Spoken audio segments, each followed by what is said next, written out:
nutrition. We've pretty well done everything we're supposed to do this year because the only blemish is Salina, and nobody's going to touch them. So outside that, we've done exactly as we did. It got it down to here, so it's in front of us to do. We've got no excuses. So Panther Creek comes in here with an 8-1 record, 4-1 in district play. Sulphur Springs is 8-1, 4-1 in district play. The winner of the game tonight, and again, this is the final regular season game, will be the second-place team in the district. And that, of course, has an effect on the seedings. Next week, the playoffs start. And as I have it, Tony, and 8-4A1 is the district in Dallas. As I have it, and this is from Max Preps as of this afternoon, Kimball is in first place and has clinched first place at 7-0. And as a matter of fact, they played their games last night. I don't know if those were originally scheduled for Thursday night or if they moved them to Thursday night. There's a bunch of them got moved in Dallas yesterday. So all of their games are complete now. Yep. And Kimball has finished first at 7-0. Carter, second place, 6-1. Pinkston, third place, 4-3. Wilmer Hutchins, fourth place, also 4-3, but Pinkston apparently defeated Wilmer Hutchins during the season, and so they are the third seeded team out of that district. So the upshot of it is that as we have it here, the winner of this game tonight would play Pinkston in the playoffs next week at a date and time to be determined, and the loser would play Dallas Carter. Mm-hmm. So a little advantage for both. It's an advantage for them by playing yesterday because they can come in person and scout today's ball game, knowing that the same ball game has both teams that you might play. So I guarantee you they're both here somewhere. But, we know what we've got to do too. We've got to have confidence that we're going to win this ball game and end up with Pinkston, but it's in front of us, and that's one less thing you need to worry about, too. You need to take care of business tonight. You can start thinking about that. Since we're starting early, you can start thinking about that about 9 or 9:30. Right. And, of course, the Wildcats played Carter the last 2 years, as a matter of fact, and lost last season 41-35. And the previous season lost 37-33, two fantastic games. And should have won both of them. And a lot of people feel that way. So it would be interesting to see them for a third year in a row, but that would mean that they had lost tonight here to Panther Creek. So we hope that it's Pinkston that we're playing, and plus the fact that I think Pinkston probably not as strong a team as Dallas Carter. And so that would also be in the Wildcats' favor. But one of the biggest things there is you don't want to go into the playoff on a loss. So that's just right. You're playing with 16 and 17-year-old kids' heads here. So we need to end this season with a victory and then look forward to it. You look at Panther Creek at 8-1. The thing that is interesting is when you look at common opponents, Tony. Sulphur Springs has had an easier time with several of the teams in district play than Panther Creek did. For example, the Wildcats beat Paris 28-14. Panther Creek beat them 38-35, and Paris had a chance to win the game on the last play. I was there, and they should have. That should have been a win for Paris. At the very least, it should have gone into overtime. Yeah. And then Sulphur Springs beat Aubrey 35-14. Well, last week Panther Creek beat Aubrey 41-40, but they were behind by quite a bit at halftime. Came back and won in the second half, but it was a close game. And then Sulphur Springs beat Lake Dallas last week 38-8. Panther Creek beat Lake Dallas 46-44 in 3 overtimes. And I think maybe they just play to the level. Who knows? Yeah, and again, comparative scores are a dangerous thing. But if you look at those comparative scores, it would seem that the Wildcats would have the advantage. It seems as if they have performed better against common opponents. Like I say, I saw the Panther Creek Paris game, and neither team scared me. I mean, we're playing better. We've done a good job, as far as I can tell, of avoiding injuries. We've got one young man that was on crutches, but for the most part, it appears we're pretty healthy. So you can't ask for more than that than to be healthy. You're being at home, and you got this game in front of you.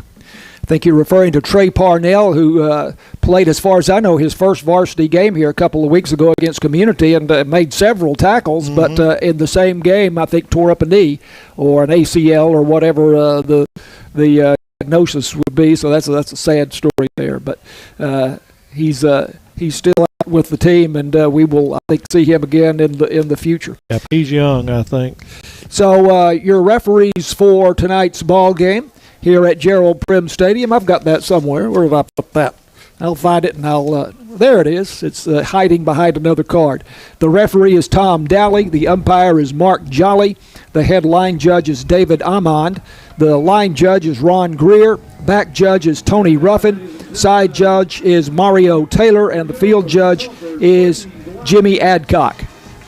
And the Panther Creek Ball Club coming onto the field here in front of us, and the Wildcats just about to do the same. This early start tonight, because of the weather, we can see a fairly heavy, I would say a heavy mist coming down right now, or light rain. Here come the Wildcats onto the field. But it's going to have an effect on the crowd here tonight, Tony, pretty noticeably. Absolutely. So if we've got a bigger crowd on this streaming tonight, welcome. Wish you were here, but as long as you're one place or the other, that's good. If you are listening on KSST, and I know a lot of you are, we also are streaming on YouTube, so you can switch back and forth, or you can go over to YouTube or what have you. But we do have that YouTube stream going tonight. So Wildcats on the field, and Panther Creek is on the field, and I think very shortly we will have our national anthem played by the Sulphur Springs High School Band. Please join us at this time in a moment of silence for the Wright and Murray family.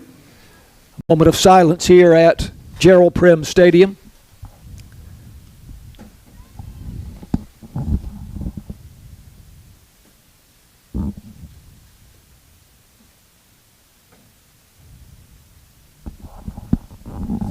Thank you. Now Senior Ty Hope will lead us in prayer, followed by our national anthem by the Wildcat Band under the direction of Spencer Emmert. Dear Lord, thank you for this day. Thank you for everything that you've done. Thank you for dying on the cross for our sins. Lord, just keep all those players safe out there on the field. Give every away fan a safe ride home. And Lord, just give every fan in the stands a safe ride home. Keep all the players safe. In Jesus' name, amen.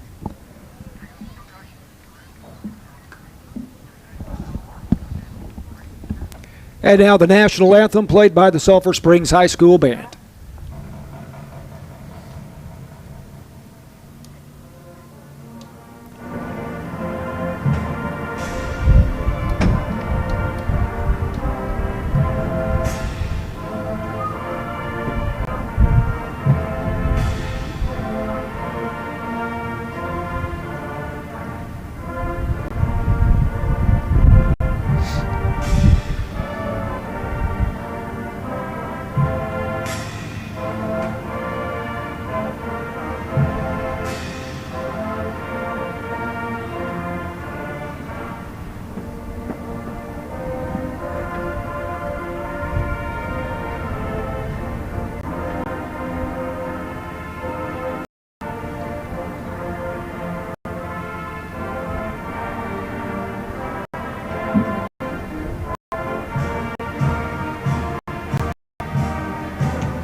Sulphur Springs High School Band with our national anthem. We will shortly have the coin toss here at midfield. Some players to watch for Panther Creek here tonight. Their starting quarterback is Graylin Fry. He is a junior, and he has some very impressive numbers. He has completed 71% of his passes, Tony, for 2,457 yards, 25 touchdowns, and 4 interceptions.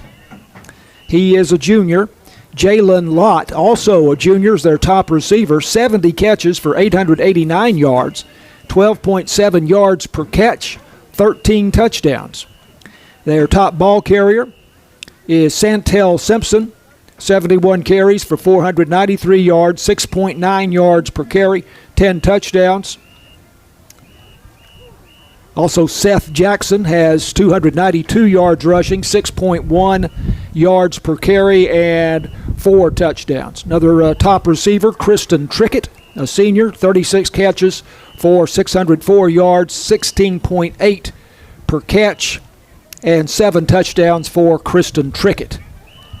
So we're having the coin toss right now. It appears that Panther Creek has won the toss. I think we won. All right, I saw that. Yeah. We won. We're going to receive. We once again don't like the deferring, so we're going to try to set the tone right off the bat. Sulphur Springs wins the toss and will receive. And we are ready to go from 00pm Stadium, playing in a light rain, 67 degrees. There's a 90% probability of rainfall in the weather forecast tonight. And overnight, we may see 1 to 2 inches of rain. I don't think we're expecting to see the heavy rain until later this evening, but it could come in before this game is over. And, of course, the other thing you have to be concerned about is not just the rain, but possibly lightning. Yep. Yeah, we don't want the L word out here. We can take the rain and the mist and so forth, try to get this game on, try to get Frisco home safely, and let's have a little bit of this rain. It's been hiding for a long time. Right. But first off, we want to play football. It's Friday night at the Prim. Nick Humphrey is the place kicker for Frisco Panther Creek. They look a lot like Odessa Permian. Tony. Hope they don't play like them. well, Permian is not what they used to be. No. But they have their colors are silver and black pants, white jerseys, black numerals, silver helmets. Yep. Wildcats in their traditional royal blue jerseys, white pants, white headgear tonight. And here is the kickoff by Humphrey coming to the left side, and it goes out of bounds. Out of bounds at the 20, so we can take it at the 30. And I'm sure that's what we'll do. That did not appear to be a deliberate kick to the sideline, Tony, No, as we've seen so often. Yeah, I don't think he wanted it at the end. I think he wanted us right where it was. I don't know if they were trying to pop it in between, but they didn't want our receivers to get it. So we're going to get it 30 yards in advance, which is the 30-yard line, pick up 1st and 10. We're underway. Wildcats with the football to start the game at their own 30-yard line, moving left to right, with a light rain falling on the artificial turf here at 00pm Stadium. Jeff Stevenson, the center, out over the football for the Wildcats, and they move it over to the far hash mark here. They want the wide side coming to us. Caden Mitchell, the quarterback, and gives it to Jackson Hare, and on first down, Hare over the left side, showing his power as he is hit after about 2 or 3 yards, but keeps his legs moving and gets a gain of 5 yards there. Good start. That's a good start for the offensive line. Everybody moved backwards. That one was hit straight up at the line of scrimmage, and you get 5 out of it. That means there's some guys working hard there. 2nd and 5 for the Wildcats. Caden Mitchell, the senior quarterback, in the shotgun. Looks like Deuce Hall in the backfield this time. He's got Deuce Hall to his right. 3 wide to the far side. Actually, 2 to the far side and 2 to the near side. Now Hall goes in motion, and they swing it out to him. He makes the catch already in motion and turns it upfield. How far did he get downfield? Same thing, no gain. Straight up on the 35. Going to be 3rd and 5. Couldn't tell if he went out of bounds at the 35 in front of us here, right in front of the Wildcat bench. So he goes out at the line of scrimmage, no gain, 3rd and 5, as Tony already told you. We need to get a good deal here and good play, get that 5 yards, keep this going. Andre Serta in the ball game at the H-back behind the left tackle. Quick pass to the flat near side, caught by Chris Adams out of bounds at the 42. That's a first down, a Hooten Hardware first down. That's right. That's Adams' first catch in a couple of weeks, too. Good to see him back on the field. And by the way, we should have given credit to the J. Hodge folks for the J. Hodge Chevrolet kickoff to start the ball game that gave the Wildcats the ball at the 30-yard line. Now they have moved up to the 42 with a first down. Caden Mitchell, the snap from Jeff Stevenson. And they keep it between the tackles. I think this is Jackson Hare. I think so. We got 6 this time. No, 5 again. He's 2 for 2 at 5 yards. I love watching him stand there and pause and letting things work up, and then he goes. Yeah. He is quite a running back. I'd like to see us do what I watched on TV last night. There was a team from Saxe, I think, took the opening kickoff and went like 16 plays and took to a minute left in the first quarter. Wow. Never seen one that long on the clock. 2nd and 5 for Sulphur Springs. The 47-yard line, play action pass. And Caden Mitchell to throw, complete over the middle. And this one, I believe, is Wyatt Watson on the catch. That's what it looks like to me. Another Hooten Hardware first down there in the middle of the field. I thought he had Skyler on the post, but I bet you they're going to be watching for that all night. So it's a Hooten Hardware first down to the Panther Creek 43-yard line on the pass to Wyatt Watson. First down, Wildcats. Moving from our left to our right, no score, just underway. Sulphur Springs operating out of the spread. 2 H-backs in the ballgame, Quinn Harris and Andre Serta. Fake the handoff to Jackson Hare. Little flare pass here to one of the H-backs, Quinn Harris, who had a touchdown reception last week against Lake Dallas. And it's a short gain to the 40-yard line or thereabouts. 41. I think we got 2 out of that one. He didn't quite have enough room to turn it up there. Looks like we might have us a foul. They're talking to us. Yep. Flag down, yeah. They act like they were asking us. That's usually holding. Offsides. Okay, so we'll take 5 over 2 and go 1st and 5. So this will push the ball to the 38-yard line. And it is 1st and 5. 9:49 and the clock's fixing to go rolling again. Wildcats are just methodically moving it down. This drive started at the 30. This will be the 6th play of the drive. Snap to Mitchell.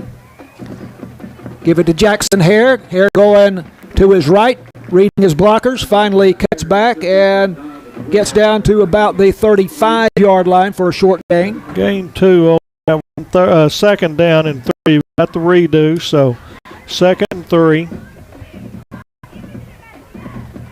Wildcats not in any hurry. This is on a night like this, you want the clock running. You want to shorten the game a little bit, make your plays count, and get the game in. Again, a light rain falling here at Gerald Prim Stadium. 2nd down and 3 for Sulphur Springs. First possession of the ball game. Handoff Jackson Hare.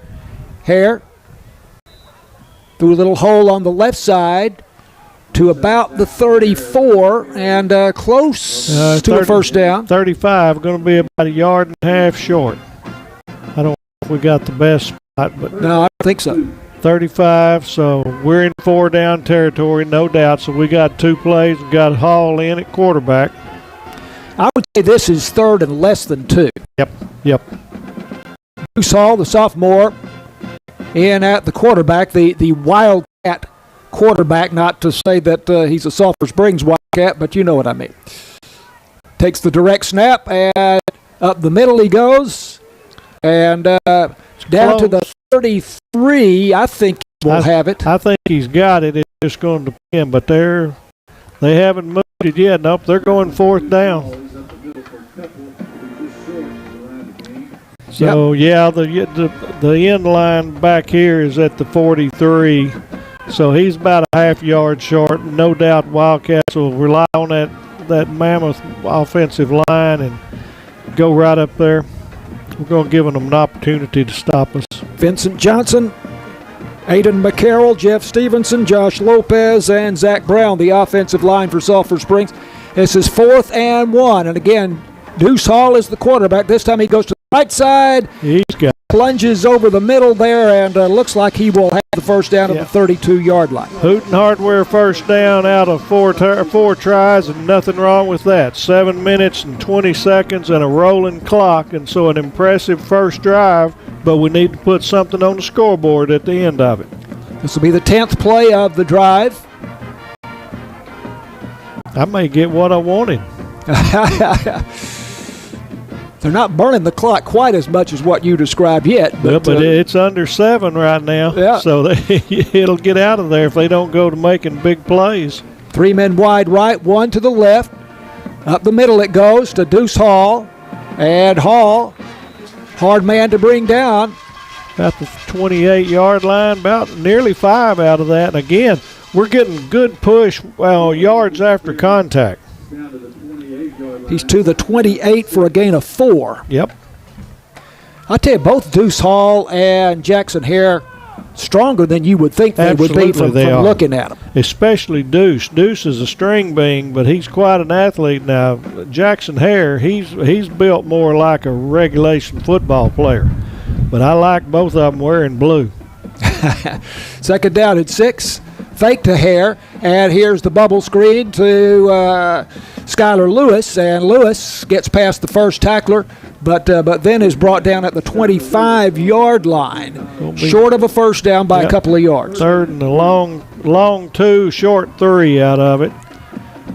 My clock's still going under 6.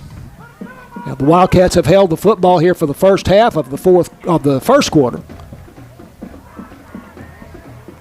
And really, Panther Creek has shown no resistance. It looks like we can get 3 and 4 yards. So there's no reason to put the ball in the air right now unless we just want it. But the middle's wide open right now. Play clock down to 4.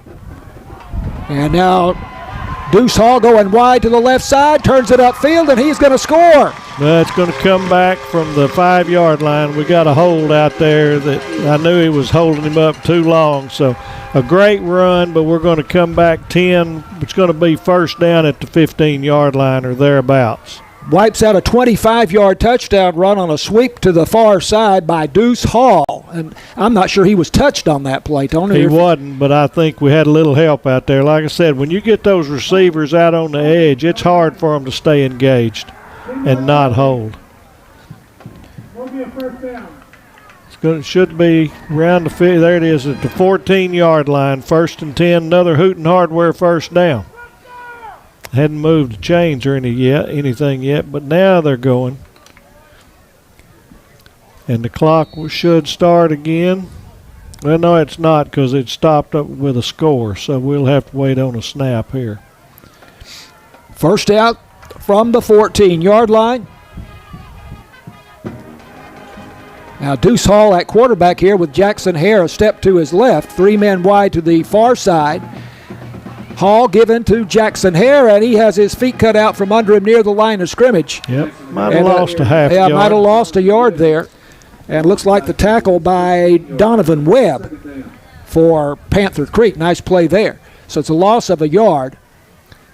Now they've been creeping everybody up in the secondary because we're running so much. We're fixing to throw one of those slants over toward the middle of the field. We've got a slot out to the left. We got twin slots, Jackson Hare on this side. Somebody's fixing to catch one. I'm going to call this 2nd and 12 for Sulphur Springs. And this may be a busted play as Caden Mitchell going to run it, and he is tackled again, maybe behind the line here. Yep, going the wrong way. I don't know if that was the way he went quick. I don't know if it was a quarterback draw or not, but they had eyes on him, so those two hadn't worked.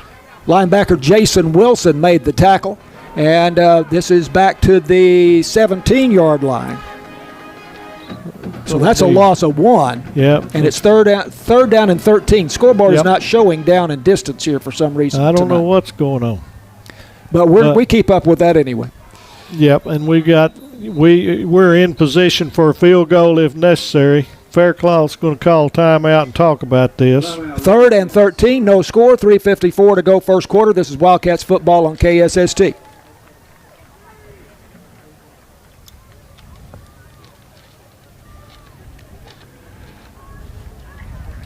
And the scoreboard's out too.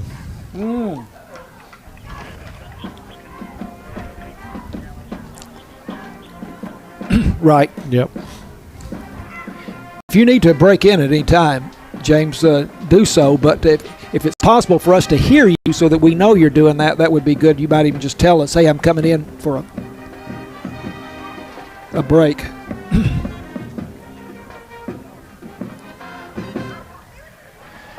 Also, if we need to adjust our levels at any time, be sure to let us know.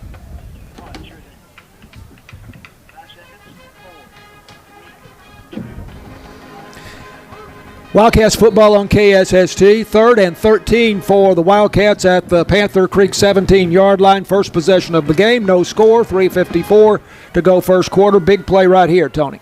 Yep, that's a big one, and we don't have but one receiver each way. And here's a reverse to Skylar Lewis. Lewis coming to the near side. Jukes a man. Gets past him. Is out of bounds at around the 10-yard line, so not nearly enough for the first down. So I think we're going to get our first, or would it be our second field goal attempt? I can't imagine it's not. Yeah, if they're going to send a field goal in, which is the right thing to do with 4th and 7, you don't want to come away with nothing. They went with the end around to Skylar Lewis, and he picks up 7 yards, but this will be 4th down and was that about 7? 7 or 8. Yeah. One of and the so other. now this will be a 27-yard field goal with the angle to the right for Eric Rodriguez. Kick is way wide left. Yep. Wow. So that wasn't what we were expecting. We've been having really good success with our kicking game. So first drive, the good thing is we knocked everything down to 3:44 on the first quarter, but we didn't get any points. So now we'll see what Panther Creek has at the 20. It's a 15-play drive for Sulphur Springs.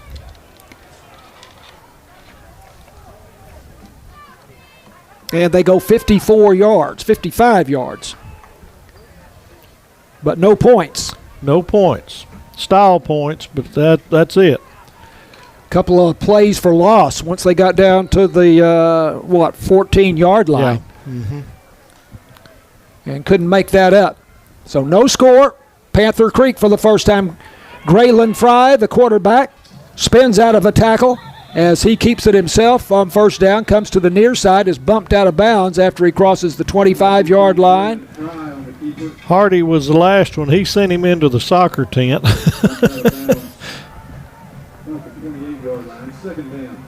So he's about maybe a yard short of a first down as he got to the 29-yard line.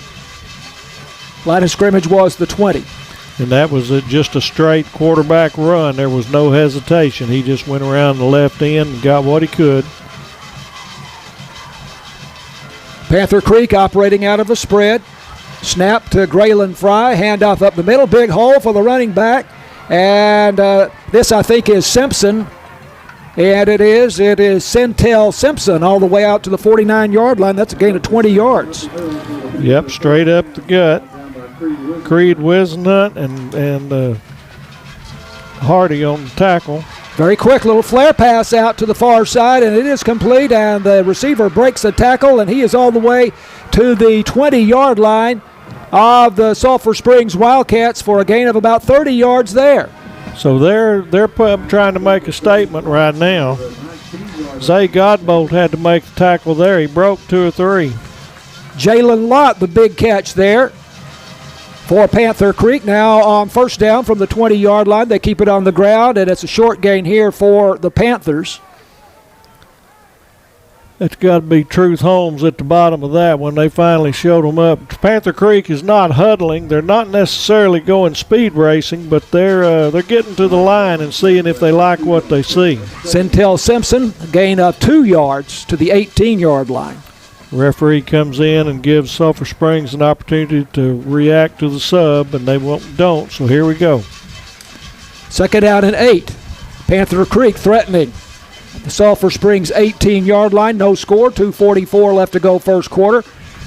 Graylin Fry changing the play. Fakes a handoff, passing over the middle, and complete down to the 2-yard line. And that is Kristen Trickett that makes the catch to the 2. First and goal for Panther Creek. Gio Ibarra on the defense. And Fry, the quarterback on the keeper to the far side, is in for the touchdown. So statement made by Panther Creek now. They just took that and ran it right down the middle for us, and not very short order. 80-yard drive in 6 plays after the missed field goal by Sulphur Springs. Extra point now by Nick Humphrey.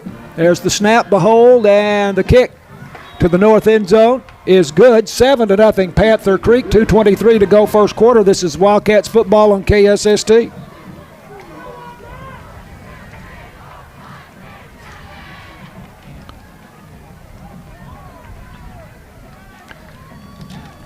Well, we've got a light rain right now.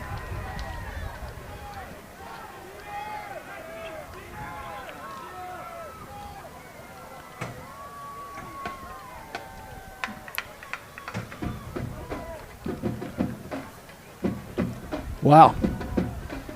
Yeah, our defense has been playing better, so I wasn't expecting quite that good.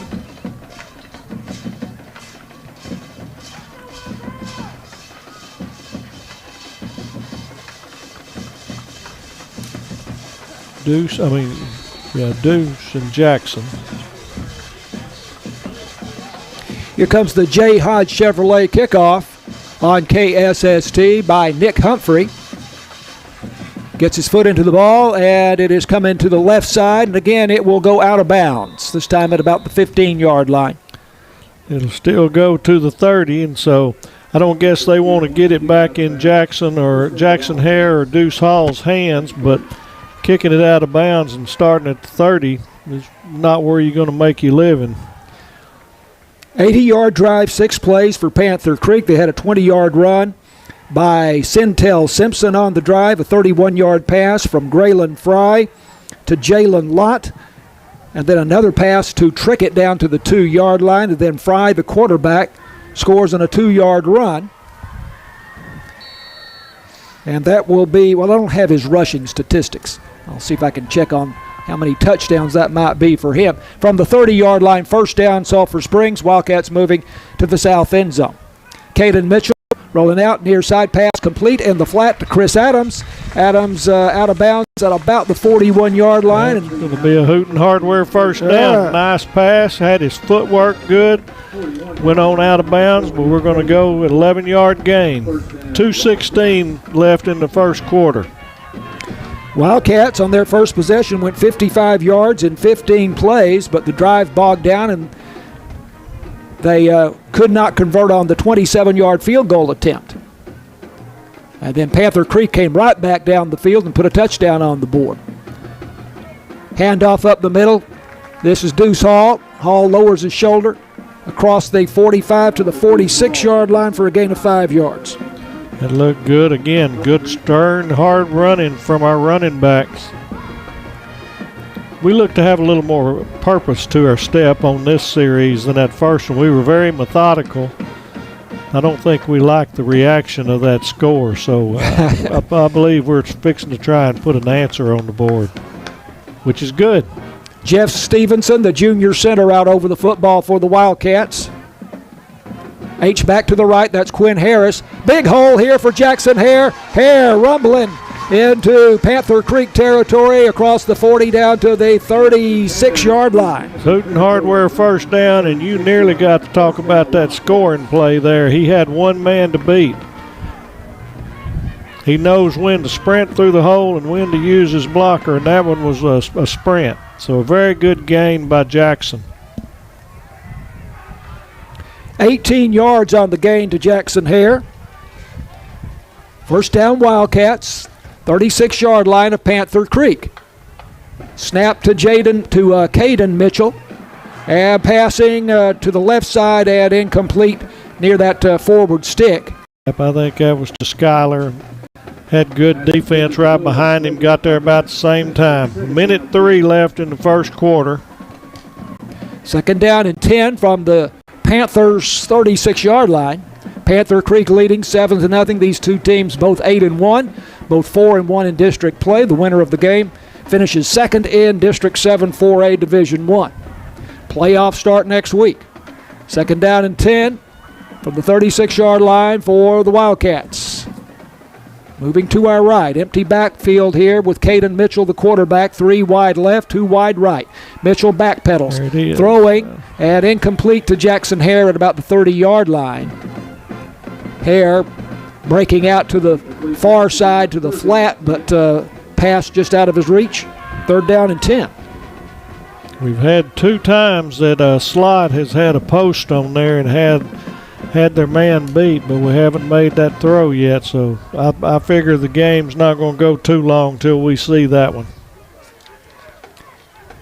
Quinn Harris coming into the ballgame, who's becoming much more of a threat to catch the football. He has. I figure we got 2 plays here. We're in no man's land. Mitchell back on 3rd and 10, over the middle, complete, and the receiver breaks a tackle. He's to the 20 and down to about the 10-yard line. I think this is Wyatt Watson. Wyatt Watson, very good job. That was all him. Hooten Hardware first down to about the 12-yard line. That was about an 8 or 10-yard hook, and he ducked under the first tackle, and then he was wanting to score, and he nearly made it. 25 yards on the gain to Watson. 47 seconds left in the first. First down at the 11. I was worried that we were not going to get the playoff because of the sub. We only snapped that with 2 seconds left on the 40-second clock. That's what you run into if you have a late substitution. Let's call it the 12. First down at the Panther Creek 12-yard line. Deuce Hall in at quarterback. Takes the snap, goes to his right, cuts it back, crosses the line of scrimmage, inside the 10, down to about the 8-yard line. Or make it the 7. 7 or 8 are in between, but a good first down play. And once again, hard-nosed running by Deuce Hall. 5 yards on the gain. 2nd down and 5. Looks like he's going to stay in. Wildcats like to use him in these. Nope, there comes Mitchell, so that's fine. It's nice to have 2 quality guys you can go to for quarterback and have 2 different styles of play, too. Wildcats like to use him in goal line situations and short yardage situations. This is not quite a goal line situation. We're fixing to have to call timeout. We're not going to get this done. Play clock down to 2. Yeah. Too much delay, and so we had to use second timeout. But now is that the end of the quarter? Oh, it could be. Okay, maybe that's it. I'm sorry. Maybe I wasn't watching good. I can't imagine them going through 2 timeouts in the first quarter. So good job instead of poor management. Panther Creek 7, Sulphur Springs nothing going to the second quarter. This is Wildcats football on KSST.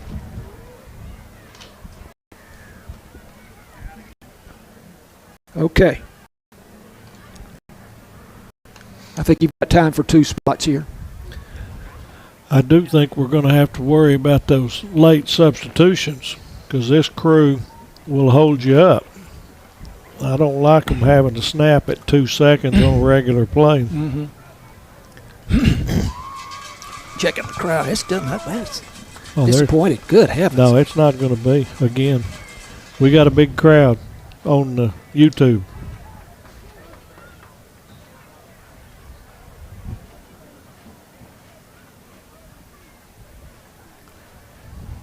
Matt.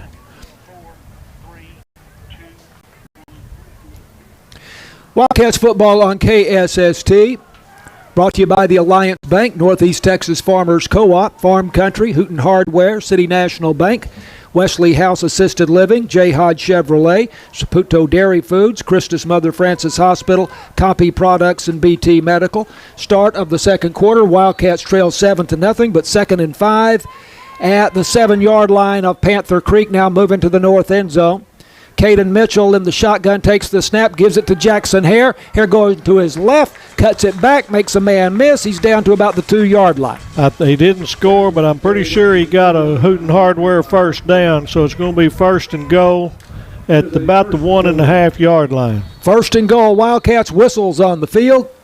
Panther Creek's going to call timeout right quick. Panther Creek will take a timeout. Well, 1st and goal situation with the Wildcats down 7-0. Let's recap here.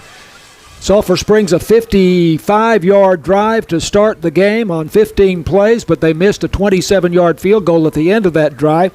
Panther Creek comes back with an 80-yard drive in 6 plays. Their quarterback, Graylin Fry, scores on a 2-yard run. got the extra point, 7-0. Panther Creek led at that point. That was with 2:23 to go in the first quarter, and now the Wildcats have come back with this drive that started at their own 30-yard line after the kickoff, and this will be the 9th play of the drive coming up. First and goal at the Panther Creek 2.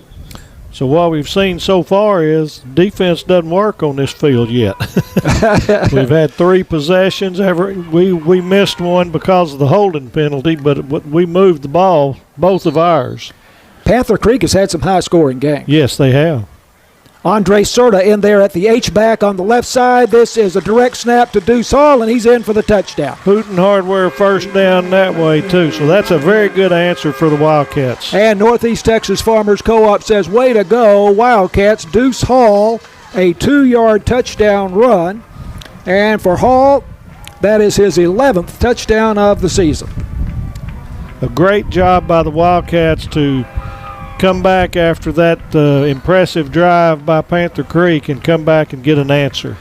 Nathan Andrews will snap. Mason Cooper will hold. Eric Rodriguez will attempt the extra point. Here's the snap. Kick is up, and the kick is good. 7-7 score, 11:46 to go first half. This is Wildcats football on KSST.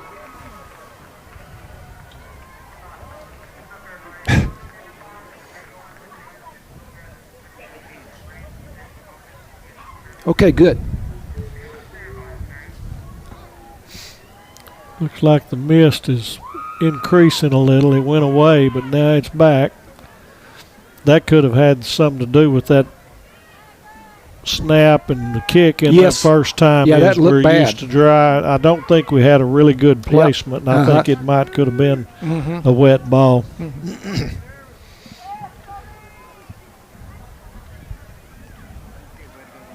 No, I did that.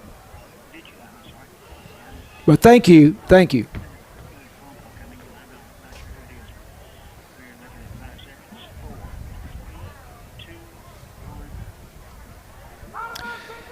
It's a 70-yard drive in 9 plays for Sulphur Springs. 2-yard touchdown run by Deuce Hall. Here's the kickoff by Eric Rodriguez. This is an angled kick. We haven't seen that for a couple of games, but this time he angles it to the near side, and a fair catch by Seth Jackson at the 35. And I think we got by with a late hit because he caught it and stepped out of bounds, and somebody came into him. So the referees were a little bit generous to us there. Nothing malicious, but sure could have been sure could have added 15. So we're going to let them start at 35. Let's see what our defense does. I'm sure they went over there with their tails tucked on that last drive. Let's see what they're going to react with this time. Panther Creek made it look easy going down the field the first time. Now moving to the south end zone, 1st and 10 from the 35. Man in motion from right to left. They fake the handoff. Fry, the quarterback, on a keeper to the near side, has free sailing up to about the 40-yard line and bumped out of bounds after a gain of 5. Yep. Strung out pretty good. They had motion going to the weak side trying to make us look that way, and then they came this way. This time they go with a pistol look. A deep back behind the quarterback, and they hand it to him. Going off the left side, he'll be close to the first down. That is Donovan Webb on the carry up to the 44-yard line. Going to be 1 yard short. Looked like Truth Holmes and a couple of his buddies got him there and brought him down. So let's see if we might get some penetration here, because I don't know that they'd go for it on 4th down if we could keep them right here. But so far we haven't won the line of scrimmage with our defense. 3rd and 1 for Panther Creek at the Panther 44-yard line. Snap to Fry, the quarterback, and up the middle they go, and looks like they'll have the first down as they get across the 45-yard line. That was a better charge, but they got a good 1.5 yards, and they moved the chain. Centel Simpson gains 2 yards, and it's a first down for Panther Creek from the Panther Creek 46-yard line. 7-7 score, 10:42 to go in the first half. Conference right here between Graylin Fry and Jaden Lott, one of his receivers. Play action pass. Fry There back, we and he is go. going to be sacked back at There about the we go. 35-yard line in Panther Creek territory. Yes, sir. Giovanni Solis. That Wow. one was way too slow. He was trying for the big ball. Giovanni said, I think I'll take this one. So that's the big play to start with. So that's going to take them back, what, 9-yard loss? That's what I got. Yep, I think 37. 2nd 19. Yeah. Great job. We had a really good push by the entire defensive line, and that play just was too slow developing. Kept the quarterback in the pocket, and sooner or later, Giovanni's going to get to you if you stay right there. I've got this 2nd down and 18 at the 37-yard line, and somebody's called timeout. Yep, must have. It's got to be Panther Creek. Yep. Second time out. 7-7. This is Wildcats football on KSST.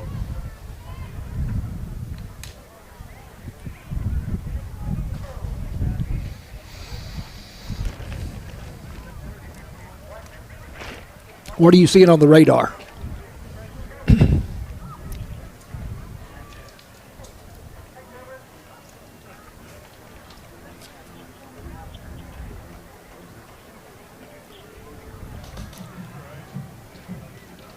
It looked like a thunderstorm. Okay, well, that's the thunderstorm is what we're most worried about. Got a little gap in there, but then there's a longer front coming. Yep. It's going to be about 7:30 or 8 here a little later.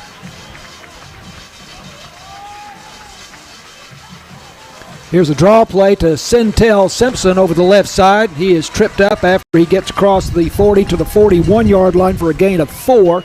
So now it's going to be 3rd and about 14. Make it 15. That was a good job from McCormick, and maybe Deuce Vaughn might have been there too. They tried to misdirection and pull that draw play, but didn't get enough. So big play here to keep them behind the chains. 3rd down and 15 from the 41-yard line in Panther Creek territory. Play action pass. Fry over the middle, and he's got Trickett on the run. Trickett breaks the tackle. Gonna score. Yep. Kristen Trickett on 3rd and 15. 59-yard touchdown pass. That was a great throw, just a straight post pattern, and then when he caught it, the defender fell down trying to make a shoestring tackle. He had nothing left but the goal line to trip him. Again on a 3rd and 15 play. So the Wildcats had them where they thought they wanted them, but turned out not to be so. Yep, we had some good, but the bad got us. And Nick Humphrey in to attempt the extra point, and it is good. 14-7 Panther Creek leads. This is Wildcats football on KSST.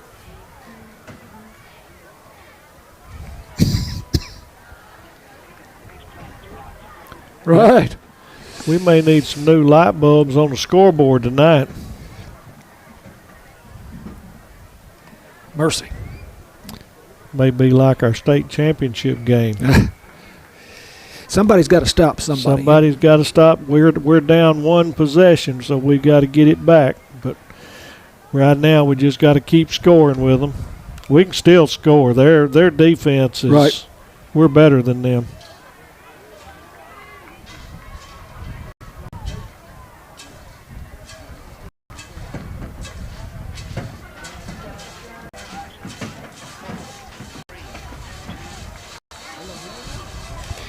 Here's the J. Hodge Chevrolet kickoff on KSST with Panther Creek leading 14-7. After that 59-yard touchdown pass from Graylin Fry to Kristen Trickett. Here's that angled kick to the 22-yard line. Going to be returned for the Wildcats out across the 25 to about the 27-yard line. Not sure who that was. Tony, did you? I have yet to see it. Might be Wyatt Watson. He was up back. Yep, it was Watson, as we hear from our public address announcer, John Bailey. Thank you, John. So first down, Wildcats at the 27. For Fry, the quarterback, that is his 26th touchdown pass of the season, and that is Trickett's 8th touchdown reception. Yeah, it was just, they're not going to be any better on Sunday than what that one was. Right. First down from the 28, and they give it to Jackson Hare, and Hare is going to be brought down after a very short gain to the 29-yard line. Gain of a couple on the play, tackled by number 33. Closer to the 30, we'll give him the 30, so that's a gain of 2. Looks like we're going to concentrate and make sure we get the running game established. And, of course, with the elements like this, you need that. Caden Mitchell, the senior quarterback in the shotgun, looks left. Tipped up and intercepted, and it's going back the other way. Oh, mercy. You could see that one coming, Tony. Yep. Once that went up in the air, they had double coverage out there, and he just made sure he caught it. So Bryson Spencer, the interception, and it was off. I think it was it Skylar Lewis's hands? Skylar, it was at Skylar, but his cover man kind of jumped it and broke it and broke it up, but it happened just flutter straight up, and that safety came right under it. I think number 7. Yes, it was Bryson Spencer. Okay. And the minute he caught it, there was not anything. Bob Hayes couldn't have caught him. We're going to call that a 35-yard interception return down the near sideline. Yep. And it's 20-7, Panther Creek with the extra point to come. Waiting on the snap here. Nick Humphrey is the place kicker. And puts his foot into the ball, and it is good. And Panther Creek leads Sulphur Springs 21-7, 8:17 to go in the first half. Wildcats football continues on KSST.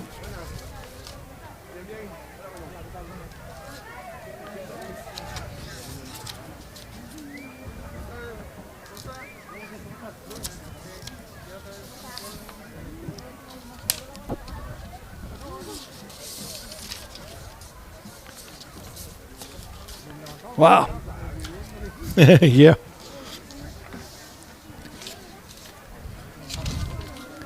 This is kind of the opposite of how they normally operate. But look here. I told you 70 points in the second quarter in district. This is their quarter. I don't know why. Why don't you bring that in? I will.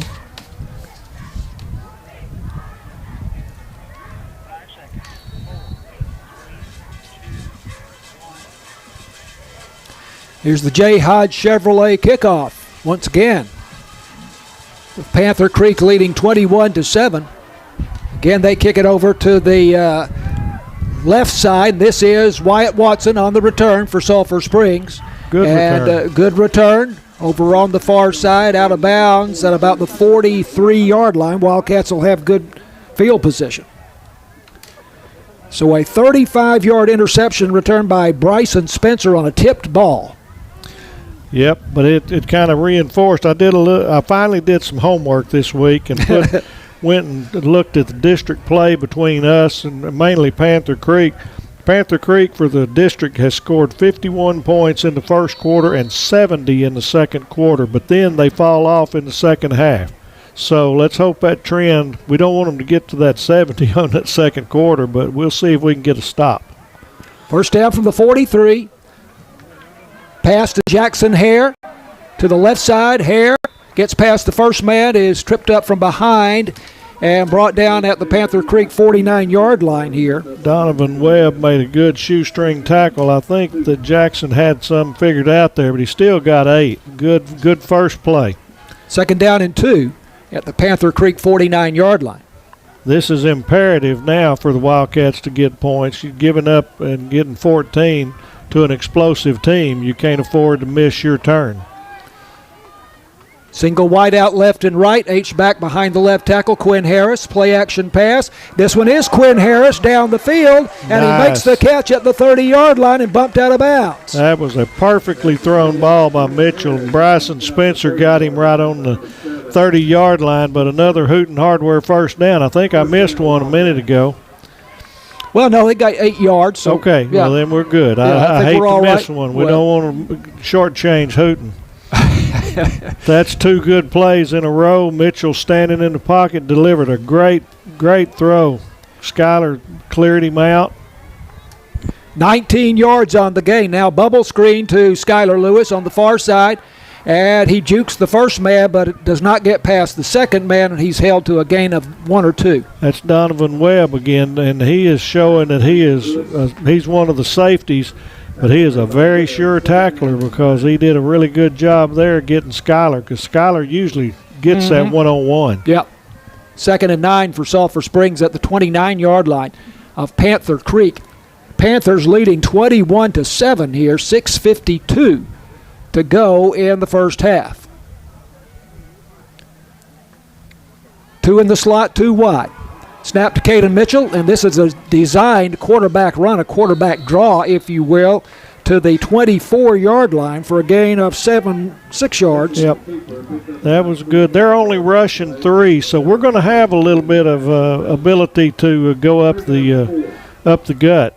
3-man front's kind of unusual. Most teams put 4 in there. Yep. Officials changing the ball now. That mist has been steady. Looks like it's getting a little bit worse right now. So that's something we hadn't had to worry with the whole year is a wet football. A light rain falling all night so far. This is 3rd and 4 at the 24-yard line of Panther Creek.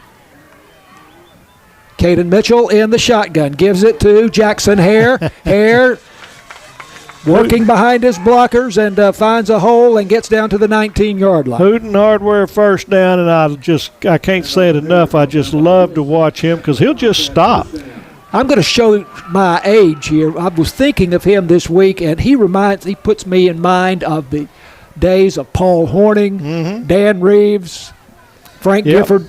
It's not just he is an outstanding athlete, but he does some of this and just seems like he's in slow motion, but he's just playing his blocks. 1st and 10 at the 19-yard line. It is a Hooten Hardware first down.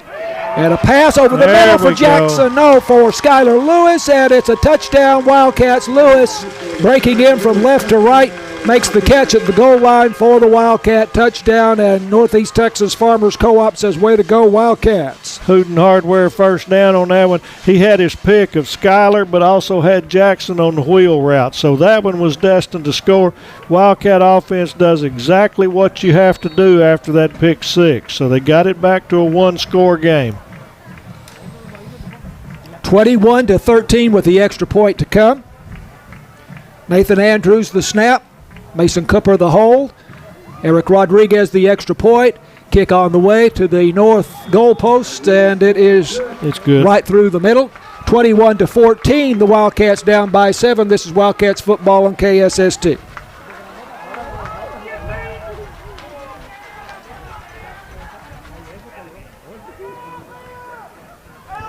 Okay, good. 15, second quarter. That's a 57. Or drive 6 plays.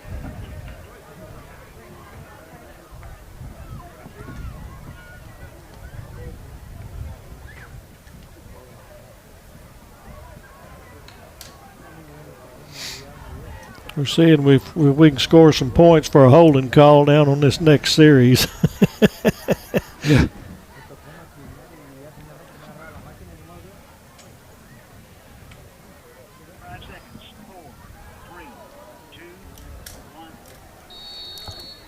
J. Hodge Chevrolet kickoff coming up here.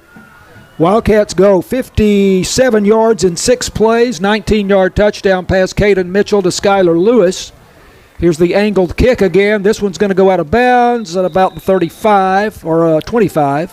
Yep, they can actually get inside there because it went out at the 28, so they can go 5 from there and get it on the 32 instead of the 30. You have that option. Let's see if they give them that option. Now they're going to say it went out on the 30, so they're going to get it on the 35. So that's what they're doing. So I don't know. I don't mind the pop kick, but I don't like the out of bounds. That's the third one at least for the game right now. Nope, all right. They didn't. No, they're fixing to give them the other 2. I thought they were going to stay with it. Now the down marker's at the 35, but the ball has been put down at the 33. Well, both referees threw the flag, and there was a 2-yard gap between them. And the one that threw it on the 35 has won the argument now. So. Now they start from the 35. Yep. Panther Creek leading 21-14. We're down to 5:19 left to go here in the first half. Here's a little shovel pass that goes to Centel Simpson, and the Wildcats not buying it, and they bring him down for a loss of a yard or two. That was a nice job there. It was just a little trick play, and Barrett Tessing held on to him and pulled him back in. Finally got a little help for a loss of one. So big time for a statement on our Wildcat defense here. Second down 11 from the 34. Fry, little flare pass. Goes to Centel Simpson, who is bumped out of bounds at about the 38-yard line. Going to be 3rd and 7. Knocked him out of bounds. It's Grayson Hardy on the tackle, who leads the Wildcats with 125 tackles, averaging 14 tackles a game. He's all over the place. Got that ever-ready bunny engine inside him. This is 3rd and 7. Big play here. Let's see if we can keep them behind the chains, force that punt. Of course, they scored a big touchdown on a 3rd and 14 not long ago. Play action pass to the flat near side, caught out of bounds. This is Jalen Lott, their leading receiver, and he will have the first down at about the 49-yard line on the Panther side of the 50. I tell you what, their passing game looks good. 11 yards on that gain. First down from the Panther Creek 49-yard line. Changing the play, I think. Graylin Fry it is, looking to the sideline. Play clock still showing 18 seconds here. 2 in the slot, 2 wide. Back to the left of Fry. Hand off up the middle. It should be Simpson. And Wildcats offering sturdy resistance here, but short gain for Simpson into Sulphur Springs territory. Going to get about 4, short 4 or short 5, long 4 is what they got. I think we're going to be 2nd and 6. He got a little further than I thought with his forward progress to the 47-yard line in Sulphur Springs territory. Both lines were involved in a scrum on that one. 2nd and 6. From the shotgun, snap to Fry. Hole up the middle here for Simpson again. And he bursts through it and gets to the Sulphur Springs 40, and that'll be a first down for Panther Creek. Alex King on the stop there, but they had their gap and got enough for a first down. So 3:55 left. Again, this is an opportunity for a 2-for-1 because Panther Creek won the toss and deferred, so they'll get the kickoff in the third quarter. So Wildcats can't afford to, well, they can, but they don't need to let them score before halftime. First down, Panther Creek at the Sulphur Springs 40. Here's a bubble screen, and it goes to Lott. And Lott down the sideline, bumped out of bounds inside the Sulphur Springs 30 at about the 28 for another first down. That's a gain of 12. The quarterback, what's his name? Fry. Fry can throw the football. He threw that ball from the hash mark, and it got there in a hurry, and nice. Graylin Fry. Here's a little shovel pass and a jet sweep going from left to right, going to Jalen Lott. And the Wildcats do a good job of stringing out the play. And did he get anything at all there? I think he might have lost one. Coach Faircloth was down there with the referee, and I don't blame him. Hey, we had a blatant hold that's the referee's call, and he let that one go. Loss of 1 to the 30-yard line. 2nd and 11. Simpson going out into the flat, and they're trying to set up a screen pass here, and the pass is dropped, and I think the Wildcats had tipped. That. Was it tipped? All right. Truth Holmes tipped it, and he was mad at himself for not tipping it to himself, but that's a good job. So once again, got them behind the sticks at 3rd and 11, but they're in 4-down territory, but big time for the defense to make a play. I was going to say the Wildcats had that screen pass read very well. I think Fry held on to the ball longer than he wanted to, and he was under pressure. Yep. 3rd and 11. Panther Creek leading 21-14 from the Sulphur Springs 30-yard line. Fry backpedaling, throwing over the middle, and incomplete. Intended there for Lott again, Jalen Lott.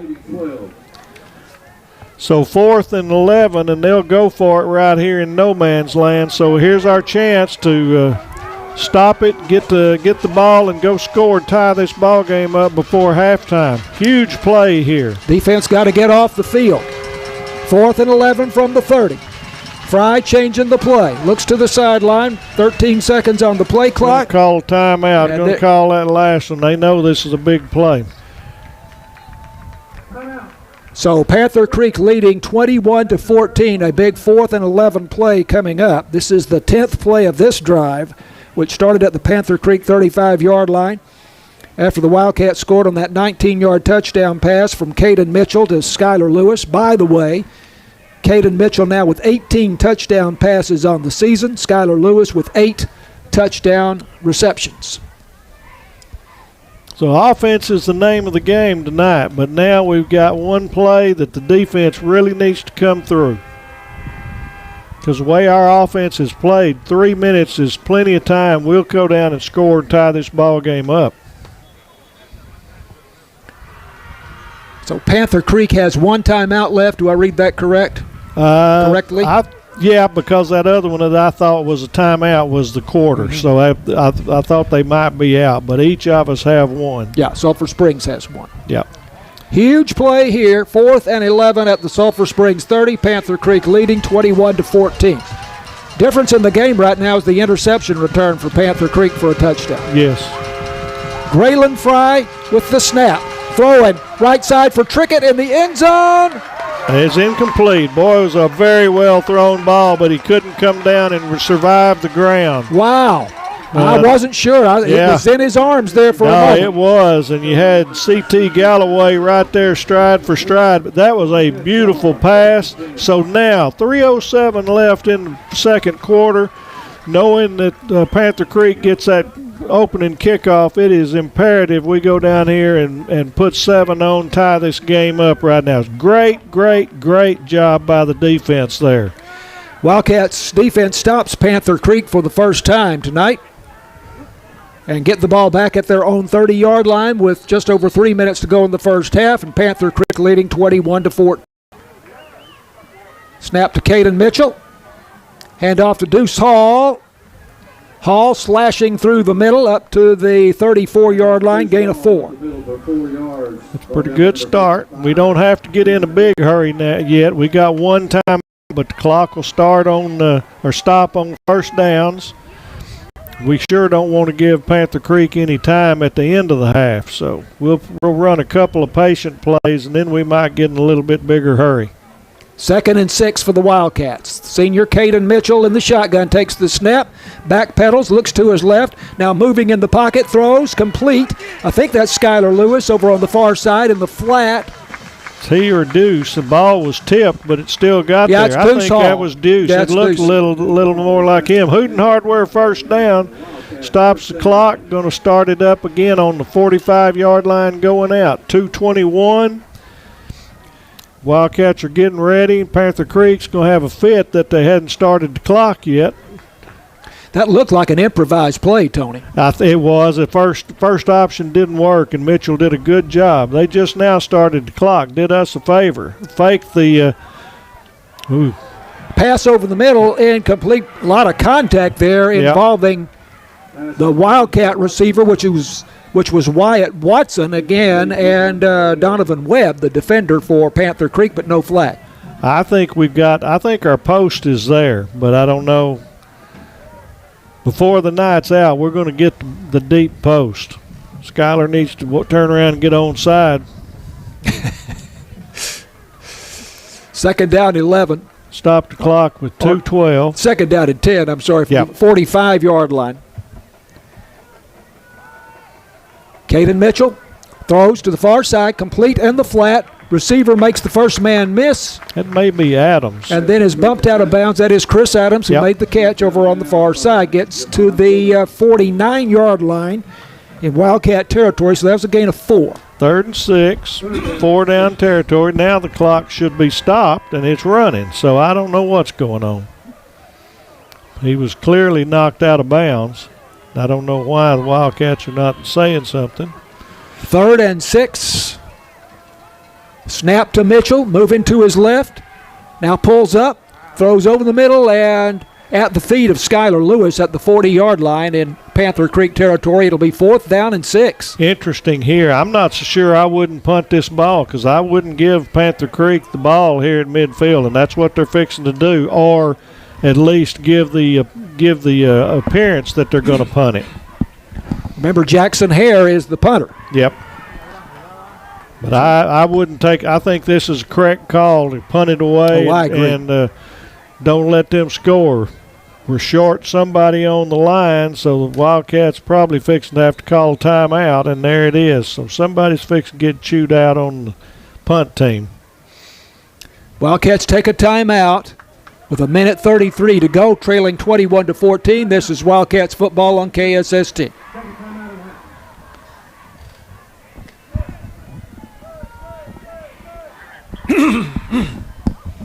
Levels okay?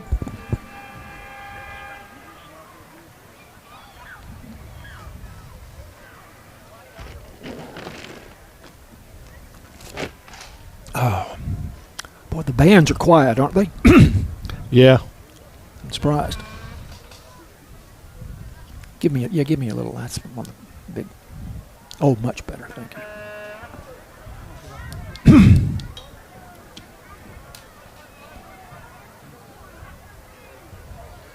Nobody back.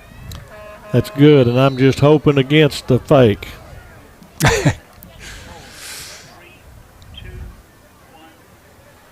4th down and 6 for the Wildcats at their own 49-yard line, and Jackson Hare will punt. Nobody back for Panther Creek. Let's see if they get a good roll, and they do get a good roll, but it is too good of a roll as it goes into the end zone for the touchback.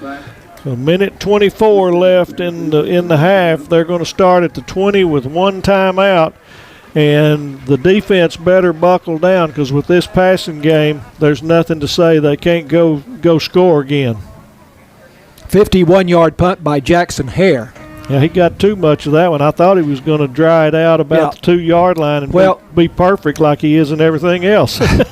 Of course, the old idea of going for the coffin corner is pretty much a thing of the past, Tony, but it would have been all start. It would have been fun to see that. From the 20, Panther Creek leading 21-14, and they go up the middle, and there's nothing there for them on first down. Yep, that could be a setup play. Truth Holmes right there. I'm ready. If I'm Hardy, I'm getting back right now because I'm looking for a deep post.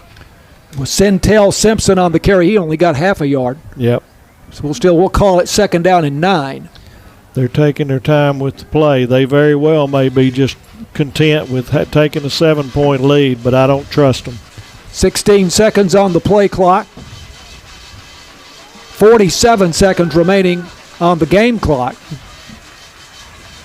Graylin Fry, the junior quarterback, gives it to Simpson, and he is brought down at the line of scrimmage, and apparently they'll be content to let the clock run out here. They don't have to snap it. They can just put it there, but we got to hold our spot. So that was Barrett Tessing on the tackle. Had the big interception last week against Lake Dallas on a tipped ball. 15 seconds and counting, so unless they're going to try something real tricky, they don't have to do anything, but they're not coming off the field yet. Sideline is moving toward the locker room, though. I think we've seen the last snap. We're down to 4 seconds, and that will be it. We go to halftime with Panther Creek leading over Sulphur Springs 21-14. This is Wildcats football on KSST. Okay.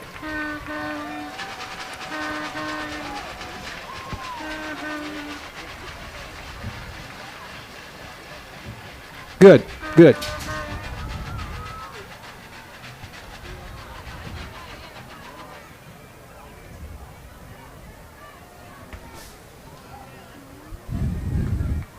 I don't believe, I may be wrong, but the band is just now starting to move out of the stands. I don't think they're going to give their regular performance here.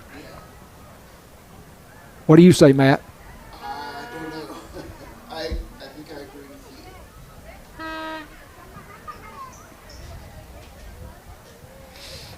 with you. Give us plenty of time to talk.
discussing all of it now. Mm-hmm.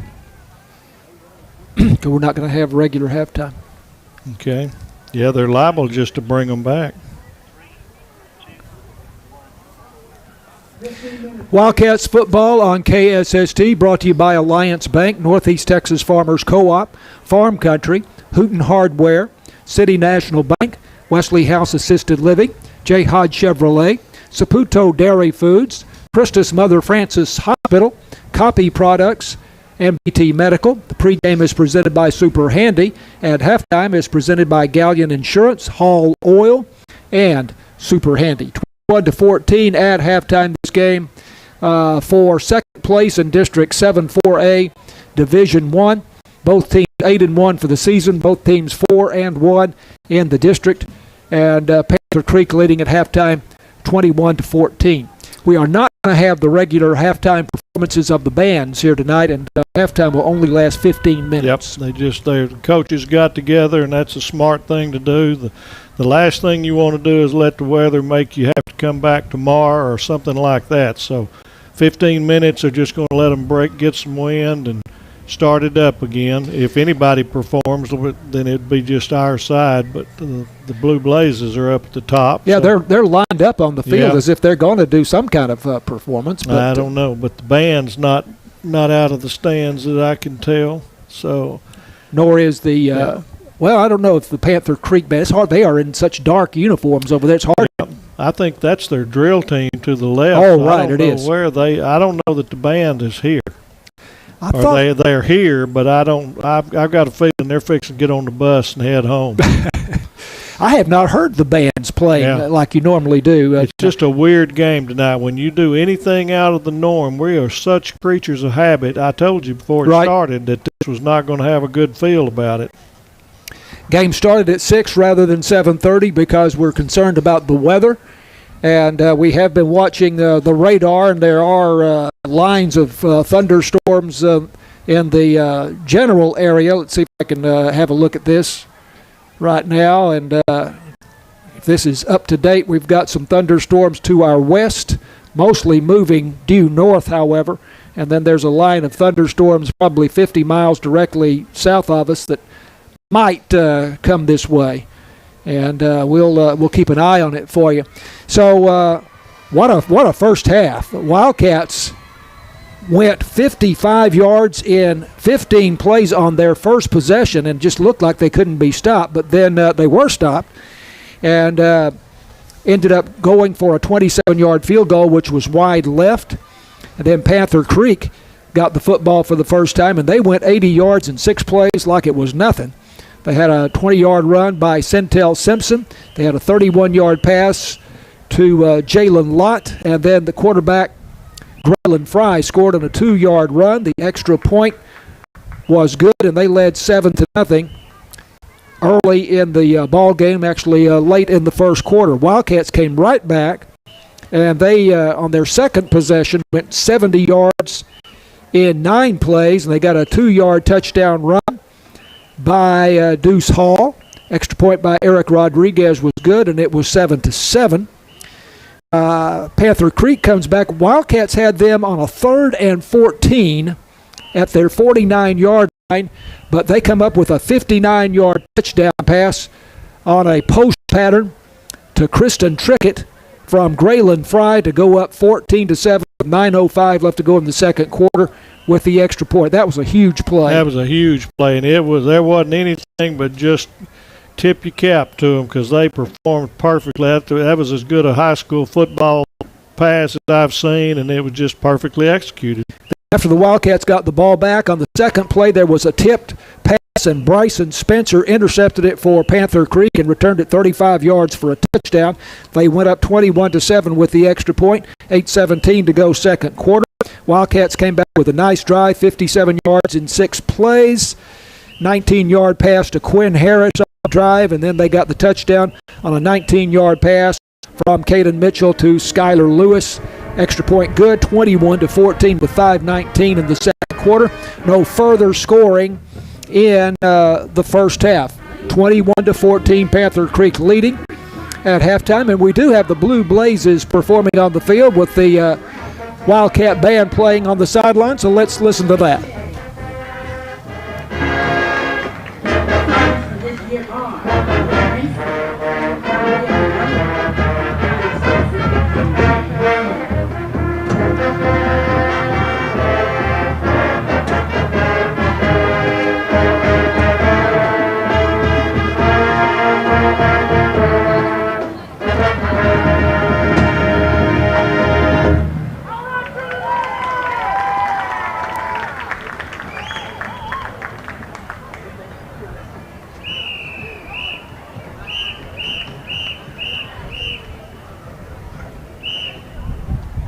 officers for the 24-25 line are Junior Lieutenant Kara Fagan, Emma Palacios, Senior Lieutenant Jayden Allen, and Allison Smith, and your captain, Trinity Martin, and Sedona McCall.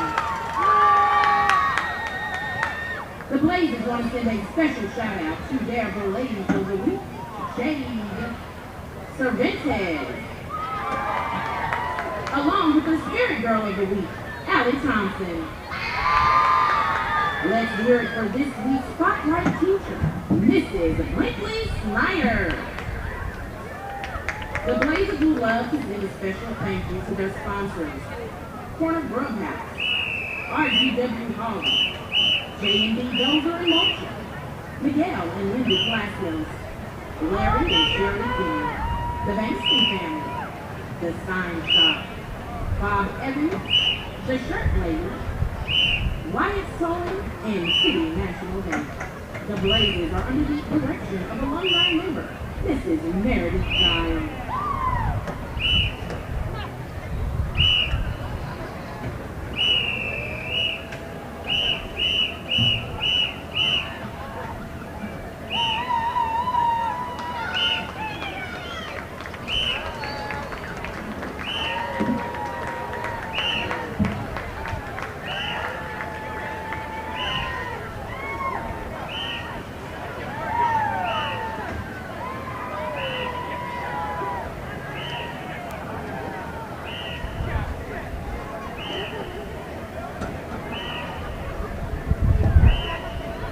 Ladies and gentlemen, here they come.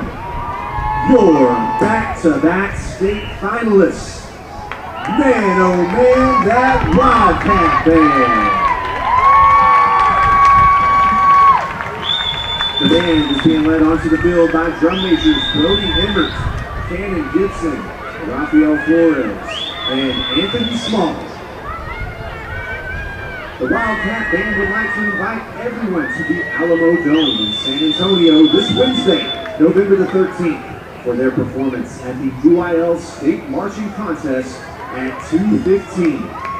Join the Wildcat brass and drumline tonight as they lead us in the Hay Song.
Tonight, the band would like to recognize our Wildcat Band 2024 senior class.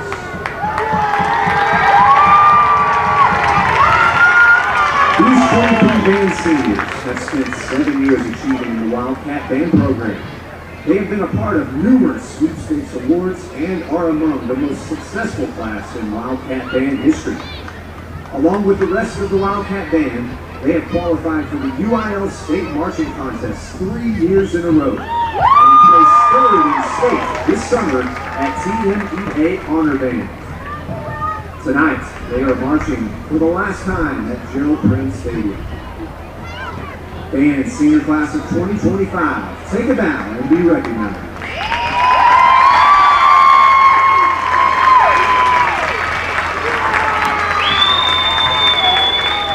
And now, we are excited to present this year's Band-Bo and Band Sweetheart, as voted on by the Wildcat Band. The 2024 Band-Bo is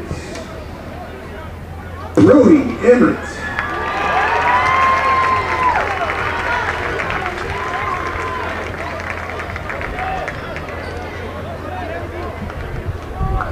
And the 2024 Band Sweetheart is Lady Bankston.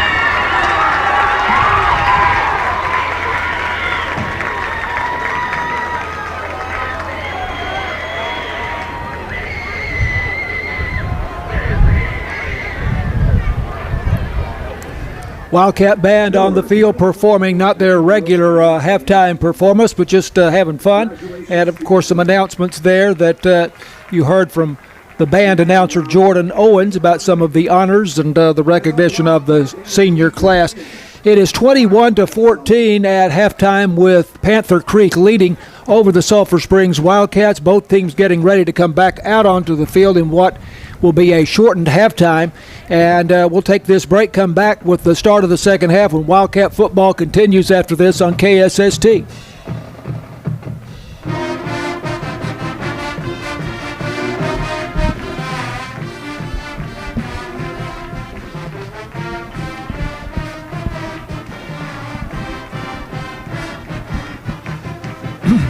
Watch us on our levels because I've had to reset the levels here.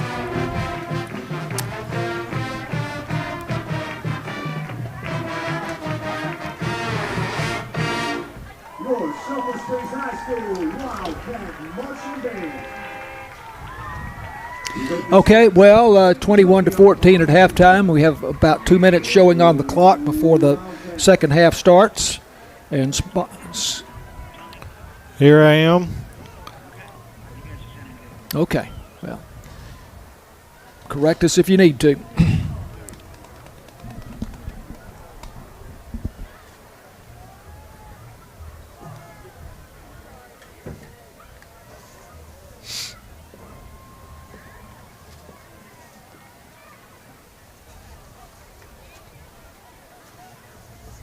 So this will be interesting to see again. Change their psyche from a normal halftime.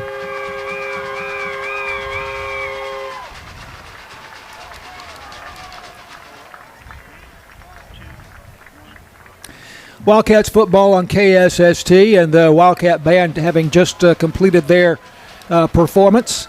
We can pass along to you something you may already know. The Wildcat Band took second at the regional competition last Saturday in Lindale and will now go to the state competition this coming week at the Alamo Dome in San Antonio. They'll perform in the preliminary round at 2:15 p.m. Wednesday, which is November 13th. So we wish good luck to the Wildcat Band. Man, oh man, that Wildcat Band going to San Antonio this week once again to compete for state honors. So 21-14, the Wildcats trailing Panther Creek here at halftime. Might also mention that the Lady Cats volleyball team completed their season last night. They lost to Henderson 3-0 in an area round game. They had defeated Community 3-0 in the by-district game. So Lady Cats volleyball ends up at 27-15. And let's see, Tuesday, November 12th, girls basketball starts, believe it or not. Tony, the Lady Cats at Van Tuesday night, and scheduled 1 week from tonight at home against Maybank. We'll see if that game might possibly be moved because of a by-district football game. I would think it'd be moved or it'd be early in the afternoon. Earlier in the day. So here's the J. Hodge Chevrolet kickoff to start the second half by Eric Rodriguez. And again, the angled kick to the near side, and that will be taken by Seth Jackson at the 33-yard line. So the way the game's been going, this is almost a must for the Wildcats to stop because we've got to keep it as a one-score game. Yep. Both offensive have shown that they can score, but they did a great job in the second quarter when we had that tip for the pick six and coming back and keeping it in the one-score game. But now we got to get tough. First down, Panther Creek at the Panthers' 33-yard line. First possession of the second half. And on first down, they go off left tackle, and the running back is into the secondary for a big gain into Sulphur Springs territory to about the 47-yard line. And on the carry there, that's Donovan Webb. Big gain for Panther Creek on the first play from scrimmage in the second half. Gio Ibarra made a saving tackle. And looks like number 2. That's Grayson Hardy. Grayson Hardy took a hit, and he's down, so we got a timeout for an injured player. It was a 20-yard gain by Webb on that first play from scrimmage. First down, Panther Creek at the Sulphur Springs 47-yard line. This is Wildcats football on KSST.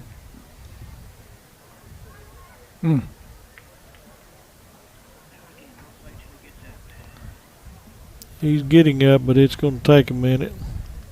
And that was way away from the play, so I don't know if he got hit or if that's a non-hit injury. He almost looked like he pulled or looked at his ham. Yeah, he's kind of reaching back that way. Yep. That's going to be a huge loss. Grayson Hardy, the Wildcats' leading tackler with 125 tackles on the season, walking off the field on his own power. We'll see if he'll be able to come back. First down, Panther Creek at the 47-yard line of Sulphur Springs. And off right tackle they go this time, and there's a big hole. Down to the 37-yard line goes Donovan Webb. Looked like Gio Ibarra he's just going from side to side. I hadn't noticed, but he went all the way across the field, and this is 2 plays in a row. So they may be flipping sides just to keep everybody honest. But 2 big plays for Panther Creek to start this third. Pistol look for Panther Creek. Play action pass. Graylin Fry back to throw. Has a man out there throwing. Touchdown for Panther Creek. 3 yards deep in the end zone. And that, I believe, that is Jalen Lott, their top receiver, who had a step on his man at the goal line. Again, just a perfectly thrown ball, straight drop back. We didn't get enough pressure on them, and they can throw the football. So now we're back to a two-score ball game. 38-yard touchdown pass from Graylin Fry to Jalen Lott on a post pattern. Lott moving from left to right. Here's the extra point by Nick Humphrey. Good, and it is 28-14 Panther Creek over Sulphur Springs with 11:13 to go third quarter. This is Wildcats football on KSST.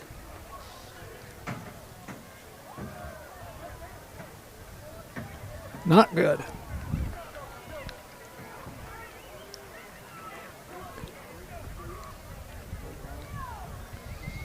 I'm concerned about Hardy because if that's a hamstring, that's next week. Yeah.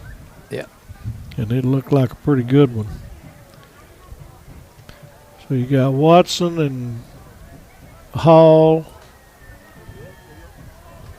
Got John in the middle.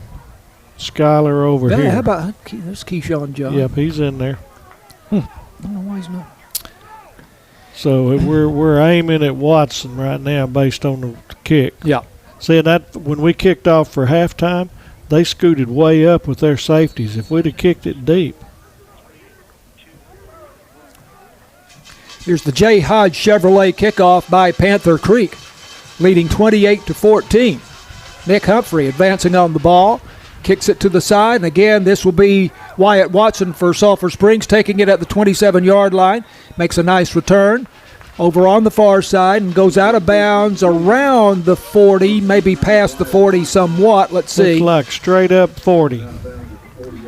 Watson does a good job. He kind of went around that outside and got some positive yards out of it.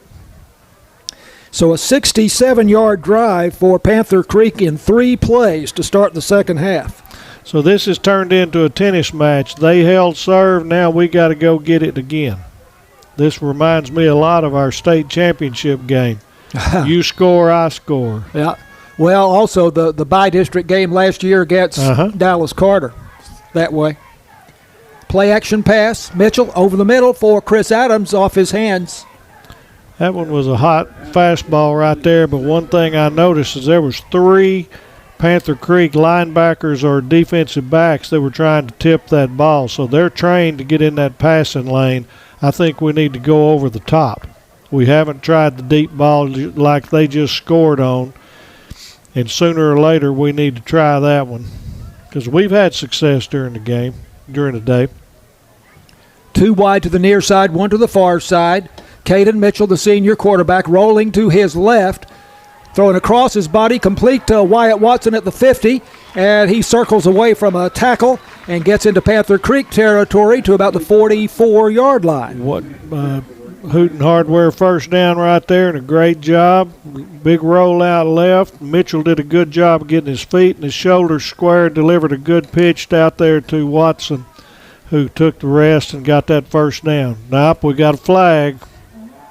Oh, Ineligible downfield. Yep. It was kind of slow developing. Wow. That wipes out a 16-yard gain to Wyatt Watson. And I'm ready for some evening out on this. I don't know that we've had a flag against Panther Creek yet. There haven't been very many. But that one when we missed field goal was huge because it was a holding call that negated a big touchdown. Oh, that's right. So that's the only time we put ourselves really behind the chains. That's right. Deuce Hall scored on a 29-yarder or something like that. Yep. And we missed the field goal. That was our first possession of the night. That's right. So they're behind the chains here. 2nd and 15 over the middle and broken up at the 50-yard line. Intended for Wyatt Watson. This back judge needs to get in the ball game. They can't see from back there. They're supposed to be 25 yards from the line of scrimmage. Yeah, he's way back. That's at the 40. He's 20 yards beyond. There's no way they can see contact there. You're not supposed to get beat, but they're useless right there. That's unbelievable. This is a Tyler chapter crew, and that's a very quality chapter. He's 40 yards from the line of scrimmage. And will back up on the snap. 3rd and 15. Mitchell moving in the pocket, throwing deep for Skylar Lewis. Well covered at the 25-yard line, overthrown. So, no way to do anything but punt here. So it's getting critical for us now. Again, the surprise here, just so far, the way things have gone. Frisco Panther Creek lost to Parrish, or beat Parrish 38-35. Wildcats beat Parrish 28-14. Wildcats beat Aubrey 35-14. Panther Creek beat them last week 41-40. And the Wildcats beat Lake Dallas 38-8. And Panther Creek beat Lake Dallas 46-44 in 3 overtimes. Here's the punt by Jackson Hare. And it goes out of bounds over on the far side. Not sure where they're going to say it went out. I can't see it. Doesn't look like it was very good. About the 36-yard line right in there. Yep, 36 going out. So critical time right here for the Cats. And unfortunately, our number 2, Grayson Hardy, went out with what appeared to be possibly a hamstring injury, and he's not back out there yet, so he was the quarterback on the defense. So the defense has got to buckle down. You can't afford another score at this moment. Now they're going to move it up to the 40-yard line. No, 36. No, they're- you're right. I see what you're saying. Yeah. I'm not sure what's going on Yeah, here. now they say that the line of scrimmage will be the 40. And he had been standing at the 36. So that was a 25-yard punt, if that's the case, by Jackson Hare. I thought it went out of bounds somewhere in that area, but so they're correcting themselves. Anyway, first down, Panther Creek at the 40, leading 28-14. Here's a direct snap, and the ball carrier coming this way, and cuts back, and this is Jalen Lott, who had the touchdown reception a short time ago. He gets to the 50-yard line for a gain of about 10 and close to a first down. If not a first down, it will be a first down. It is. They're going to give it to him. So So 10 minutes left. The point I was making a few moments ago was that if you look at comparative scores, the Wildcats have won games in district by a much wider margin against some of the teams that they've each played. But it's just not playing out that way so far here tonight. Run up the middle, and that is Centel Simpson for Got about close 8 to another first down, depending on, they say he got to the 42 of Sulphur Springs, so that's an 8-yard gain. Right now, they're just kind of having their way. So the Wildcats have got to come up with something, a blitz, or hope they can pick something off. But I tell you what, this is the best. I've only seen the one game of Panther Creek, but their passing game is outstanding, and they can run it too. Snap to Graylin Fry, the quarterback, and this is a design run. He's coming to the right side and just slides down. He saw he was covered up there, and just went down at the 41-yard line, gave himself up basically, and that leaves him with a third and one. Third they and a long one. Yet. So this would be a good time for a blitz or something to see if you can get that negative yardage. Of course, they'd go for it. They got 2 downs right here. But the Wildcats need to pull something out right here. 2 wideouts to the far side, 1 to the near side. Running play up the middle, should have the first down as he crosses the 40 to the 39-yard line. Teasing was in on the bottom of that one. Centel Simpson again to the 39 for 2 yards, and it's a first down. Hadn't noticed the rain. Look at it under the lights now. It's definitely coming heavier now. Yeah, much stronger than it was during halftime. This may be the heaviest we've had tonight. Yep. Still, I would call it a light rain, but it's pretty steady rain now. Yep. Panther Creek moving left to right. They go off right tackle to the short side of the field for a modest gain to about the 37-yard line. That's Simpson again. About a 2-yard gain, 2nd and 8. They're right in that area where they throw that post pattern. You got C.T. Galloway up there on an ocean on that at the left corner. 2nd down and 7. Panther Creek leading 28-14, 8:18 to go third quarter. Panthers on the move right now. 2nd down and 7 at the Sulphur Springs 36-yard line. There's a mishandled snap. It was a high snap, and I don't know what went wrong there, but Fry throws it away. Got all kinds of linemen downfield, and they're finally going to call that. So that was nowhere in the playbook. It was snapped to the wrong man. What happened? But we're going to get a lineman downfield, and that'll be a 5-yard penalty. Okay.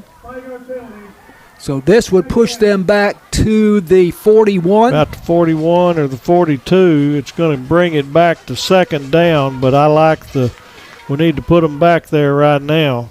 So they're behind the chains. 2nd down, 11 from the 41. Tight formation here for Panther Creek. First time we've seen that. I don't trust them. You basically have 2 wingbacks and 2 wideouts very close to the tackles on either side. Fry rolling out and passing incomplete at about the 25-yard line, intended for Javon Odom. And it is 3rd down 11 at the 41-yard line. Creed Wisnut was in pretty good shape there. That was a rollout, and he just barely led him. So now 3rd and 11. we've said huge play too many times, but they're going to have 2 downs from right here. But we got to really make a stand. We got a 14-point deficit to make up. 3 wideouts to the far side, 1 to the near side as they move left to right. Fry takes the snap, setting up a tunnel screen here, complete. And the receiver, that is Lott again, coming from left to right, gets to the 34-yard line. 4th and 5. Still leading 5. I'd call it 4th and 4, closer to 4th and 4. They're at the 34, need to get to the 30. So 4th and 4 at the Sulphur Springs 34-yard line for Panther Creek. Trying to get Long us to count. draw off sides there. And a good job by the Wildcats holding their water. Hard count by Graylin Fry. Play clock still at 18. Snap to Fry. Fry passing. And he will have his man. Looks like he will have the first down passing to the left side on a slant in. And the catch to the 25-yard line. And that was on the catch Caleb Champion. No pressure from the cornerbacks. They're scared of getting beat deep, and there was no pull in there. That was a long throw that if you get a break, you could have jumped it, but we didn't get it. So now it's getting serious. First down at the 24-yard line. 10 yards on the gain. First down and 10, Panther Creek on the march. Snap to Fry. Fakes the handoff, rolling out to his right, feeling the pressure, throws it away. Throws to the band. It'll be second down and 10 at the 24. Panther Creek leading 28-14. They scored on their first possession of the second half after a 67-yard three-play drive, 38-yard touchdown pass from Graylin Fry to Jalen Lott. They led at halftime 21-14. So we've got to find an answer here on the Wildcat defense, and again we got Grayson Hardy not in there right now, which is a huge blow to us.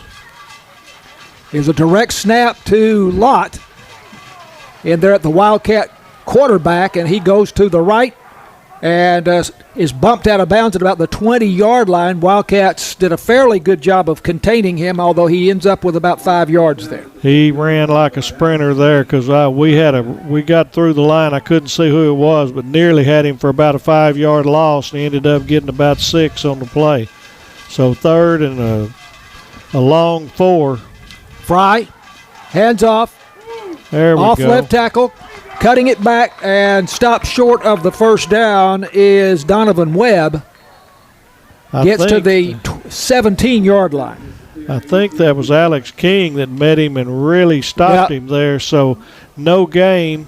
It's going to be fourth down, but they got a player down for he may just be tying his shoe. Okay, that's what it is. Somebody came out to check on him. Clock is running, so this could be a ball game saving play right here for the Wildcat defense, even though we're still in the third quarter. 4th and 4 from the 19-yard line. Oh, the middle's open. Play clock shows 16 seconds. They have a back in the pistol and another back to the right of Fry.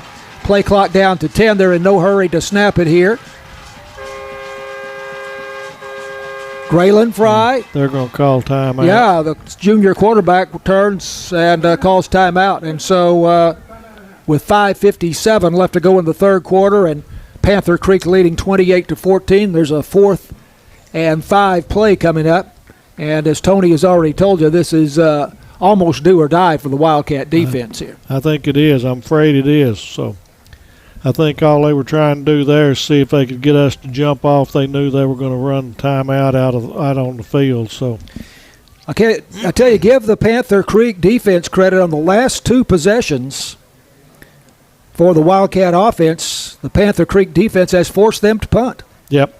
They've got a very active secondary, and it seems like we're throwing toward the middle of the field a little bit, but short, and there seems to be some traffic. So we've got to come up with a little creativity. We still got, if we can stop them here, we still got plenty of time, but we got to pretty well score from here on out. I would now call it a heavy rain falling here at Gerald Prim Stadium. Mm-hmm. it's streaking up our window a little bit, so Yeah. hopefully the video will still be okay, because we can't put a wiper out there. And you can see this game right now streaming on YouTube if you would like to, Wildcat fans, as well as listening to it on KSST Radio. 28-14, 4th and 4 for Panther Creek at the Sulphur Springs 19-yard line. We need somebody to break through and pressure the quarterback. Ball on the far hash. They're going to run it. Handoff up the middle, and the back hit at the line of scrimmage. This is Donovan Webb. Then he spun off that tackle, and did he get the first down? Well, you got this guy down here that's 2 yards in front of the one that's on that side. Who knows? Needed to get to the 15. Yep. And he's very close to that, but this was They're fourth going down. to give it to him, yep. Yeah, they're moving the chains. I'm going to have to keep my mouth shut. I hate to be critical, but I'm not impressed. You actually now give him the 14-yard line here. Yeah. So first down. This guy was 2 yards in advance of that one, and he had the spot because the ball was on his side. Yeah, actually the 13. First down at the Sulphur Springs 13-yard line. Panther Creek leading 28-14 midway through the third quarter. We need a turnover. Up the middle they go on first down, keeping it on the ground. Basically nothing there. Maybe a yard. And this is for the first time Seth Jackson, who's one of their top ball carriers. And maybe he got a yard. Well, we're going to say no gain. Still to the 13. We're lining up tight, but we're fixing to go. We're fixing to go wide. Fourth down, or second down about 9. Pass into the end zone. Touchdown, Panther Creek. Oh, my. Yep. They've got the offense going tonight, and so far the Wildcat defense has had very few answers. That's not critical of the defense. That's how good the Panther Creek offense is so far today. Parker Ord with the touchdown catch for Panther Creek. The touchdown toss by Graylin Fry, their outstanding junior quarterback, and it's 34-14. Panther Creek, 4:53 to go. Third quarter. Extra point by Nick Humphrey is good. 35-14, a 21-point lead for Panther Creek. This is Wildcats football on KSST.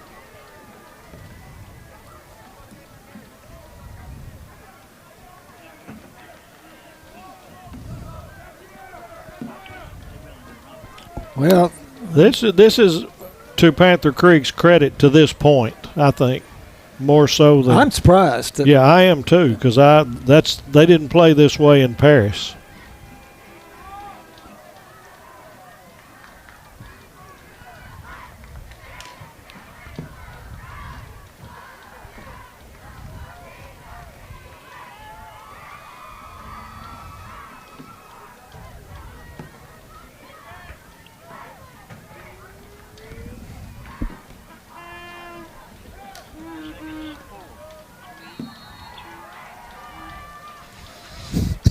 Upcoming the J. Hodge Chevrolet kickoff.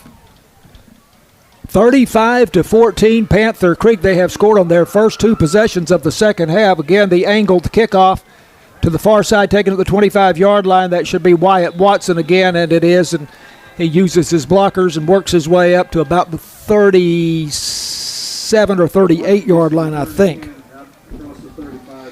So a furious comeback here, furious rally is what is going to be necessary for the Sulphur Springs Wildcats. Still time. Oh, yeah, but we got to play flawless is what we got to do. They've had the one turnover. Who's to say we can't get that turnover? But on offense, every possession, we have to score the rest of the ball game.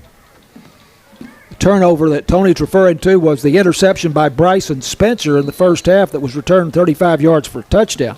And at the time gave them a 21-7 lead. And they've really kind of been in command of the game ever since then. Here's Jackson Hare going between the tackles. Keeps his feet moving and gets a decent gain up to about the 40-yard line, close to the 40. So a gain of 4. That number 59 or 58 got his helmet jumped off or taken off, so he has to go sit for one play, one of our good linemen, 59. That's Josh Lopez. Right tackle. 2nd down and 6 for the Wildcats. And Caden Mitchell on a delayed handoff here to Jackson Hare. And good penetration in the backfield by Panther Creek. And Hare brought down near the line of scrimmage. He was fortunate to get back to the line. Maybe he got a yard. 3rd and 5 here, an absolute must. Even on this side of the ball field, it's 4-down territory with 21-point deficit.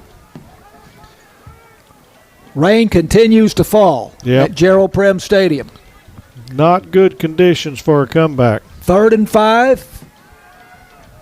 And the Wildcats passing now complete, and that should be good for a 1st down as I think that's Adams. Caden Mitchell connects with Chris Adams at about the 50-yard line. Great catch, Hooten Hardware 1st down, and that was not the easiest ball to catch, and he did a great job and made sure he fell forward and got that 1st down.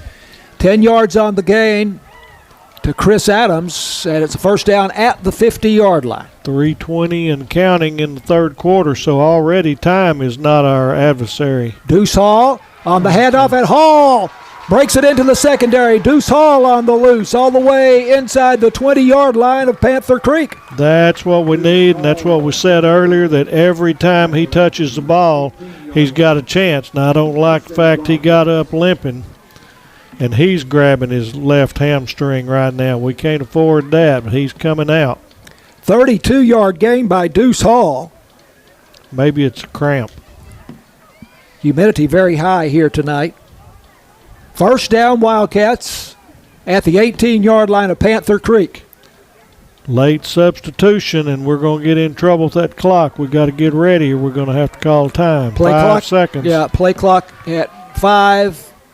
Caden Mitchell now takes the snap just before it runs out. They give it to Jackson Hare. Between the tackles he goes, and he is down to the 16-yard line for a gain of a long couple. 2 to a short 3.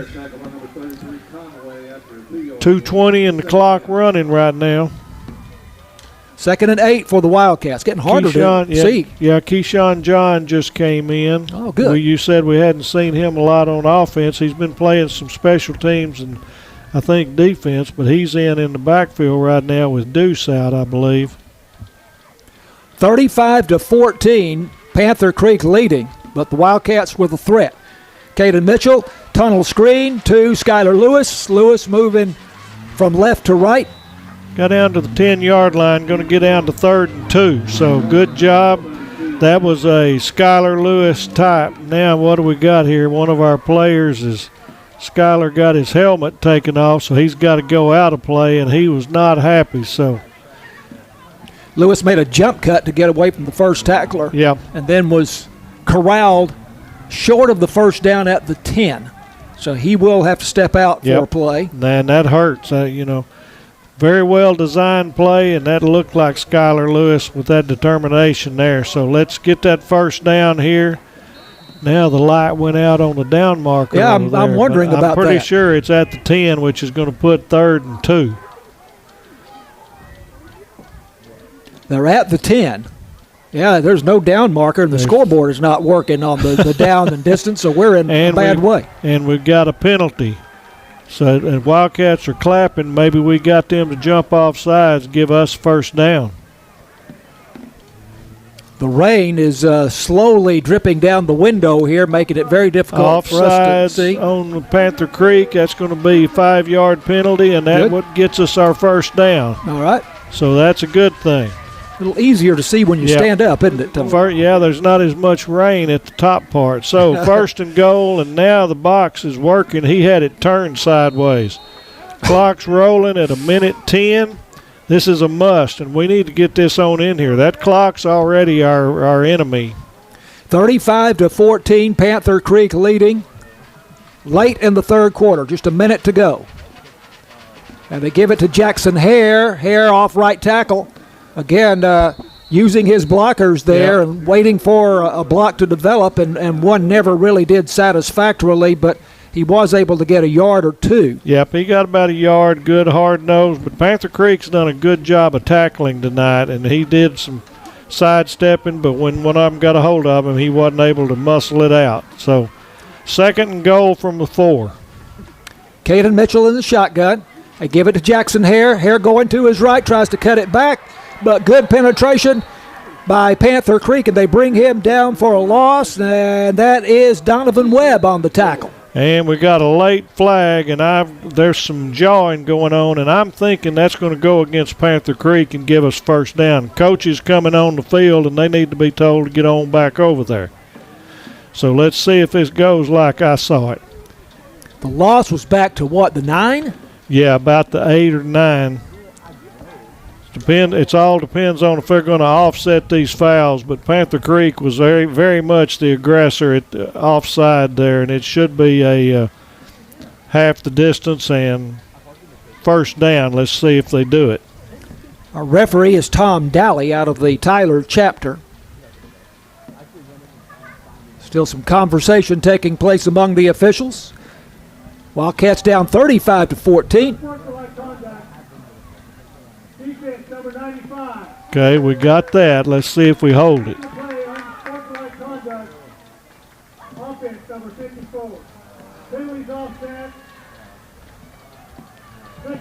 So we didn't get the advantage. We got to get the cool out of it.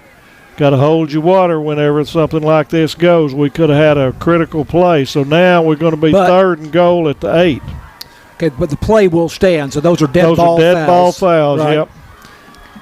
So this is, again, we've said ball game before. We got to score. We got 2 plays here. The down marker says 2nd down, but I believe it's 3rd down.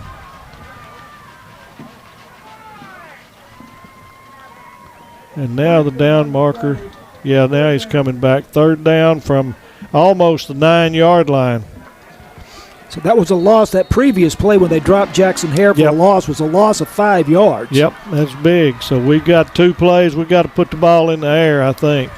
Clock is moving here again, and it's only at 5 seconds. Yeah, that's going to let the quarter go out. So we have seen the final play of the 3rd quarter going to the 4th. Panther Creek leading 35-14. This is Wildcats football on KSST. It's the 3rd quarter.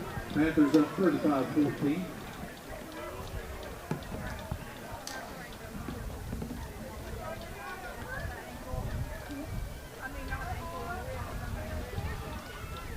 Mercy.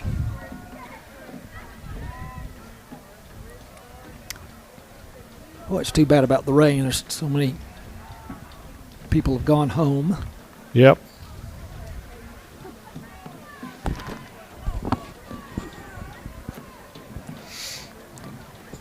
So it's looking to me like we're going to play Carter again, probably at City Field. City Field? City Bank or whatever in Forney. Where we played them 2 in a row, I think. No, it was Mesquite last year.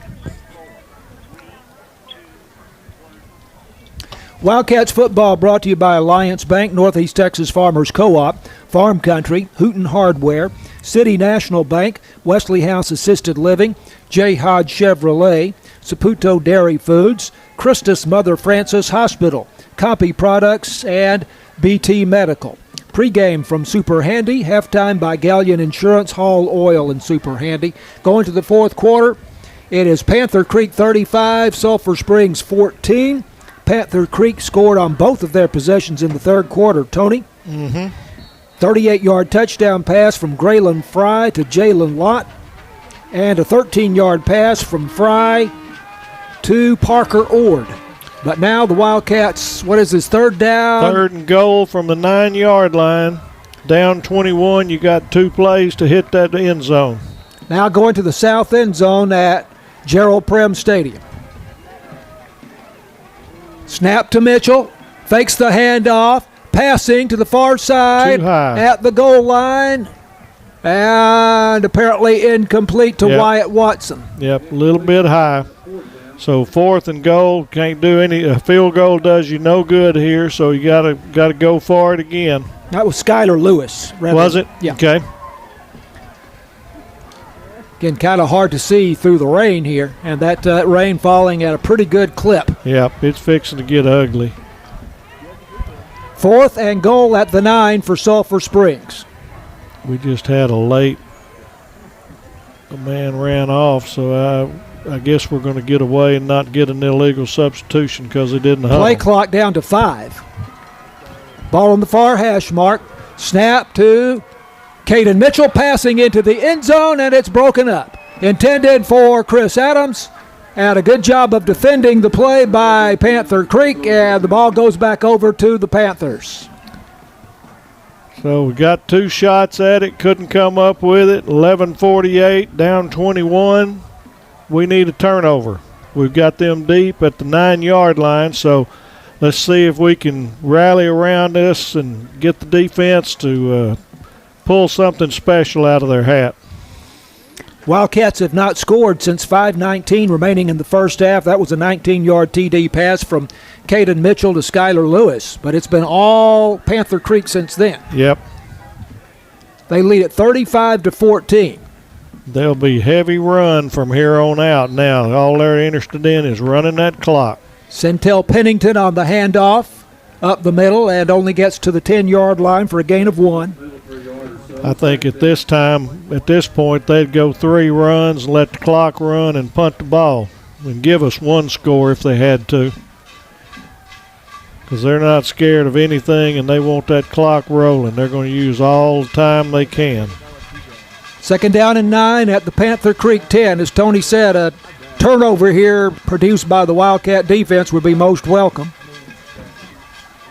And off to Simpson again. This time the Wildcat defense does a good job of penetrating into the backfield, and they drop him for a loss, I believe. It looked like testing again. At the very least, it was no gain, but it's going to be 3rd and 10. Yep. They actually snapped that one with 12 seconds left on the 40-second clock, so they did us a favor there. If you've got the discipline enough, you're not going to snap it till it gets between 3 and 0. Use every precious second you can. So Wildcats need to come up with another stop here. I don't think they'll pass the football. I think they'll run it and just keep the play clock going. I thought they had dropped him for a loss of a yard or 2, but they said the forward progress at the line of scrimmage. Yeah. Now they call a timeout. They call a timeout. That's kind of surprising. Yeah, it is. I thought they'd sacrifice this series myself.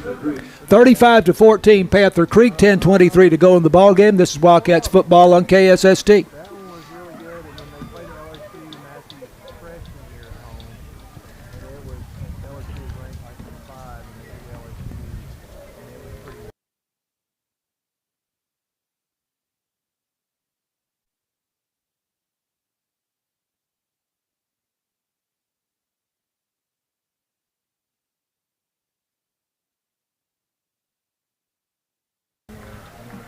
Not sure where that's I don't know where that's coming from. Maybe people under here on the field mic. Figure that's who it is.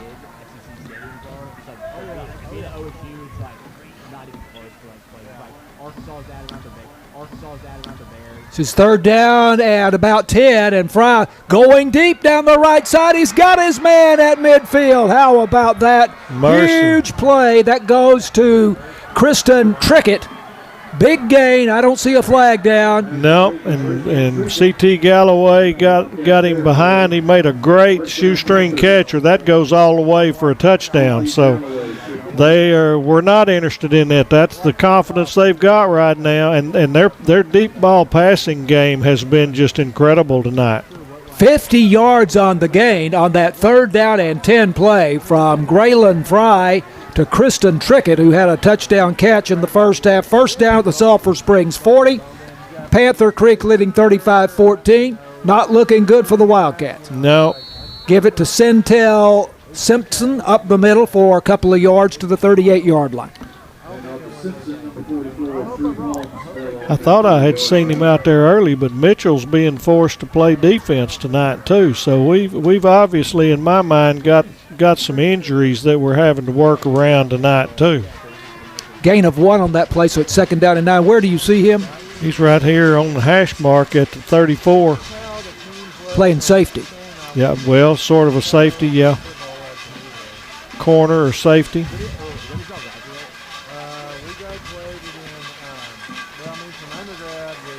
This is Fry, the quarterback, faking the handoff, and will tuck it, Got keep a it flag. himself. Got a flag. We're finally going to get a hold there and bring that back. He would have the first down inside the 30-yard line. Yep.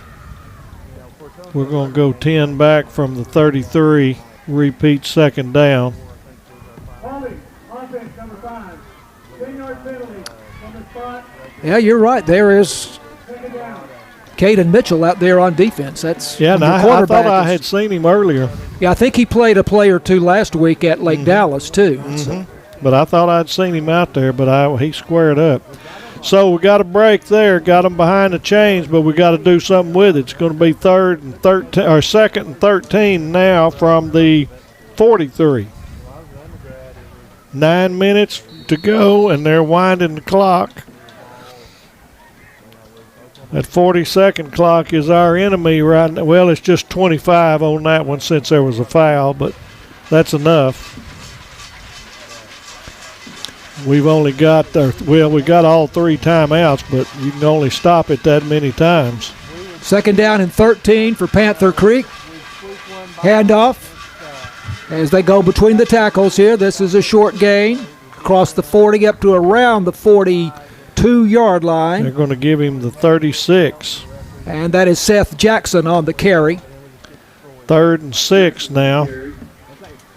Yeah, he got more than I thought he did. I don't think he got there, but again, they've heard too much complaining out of me so far tonight. Tony, Trying not to be. Tony, as most of you know, was a Texas high school official in football for 25 years, also basketball, baseball, and softball.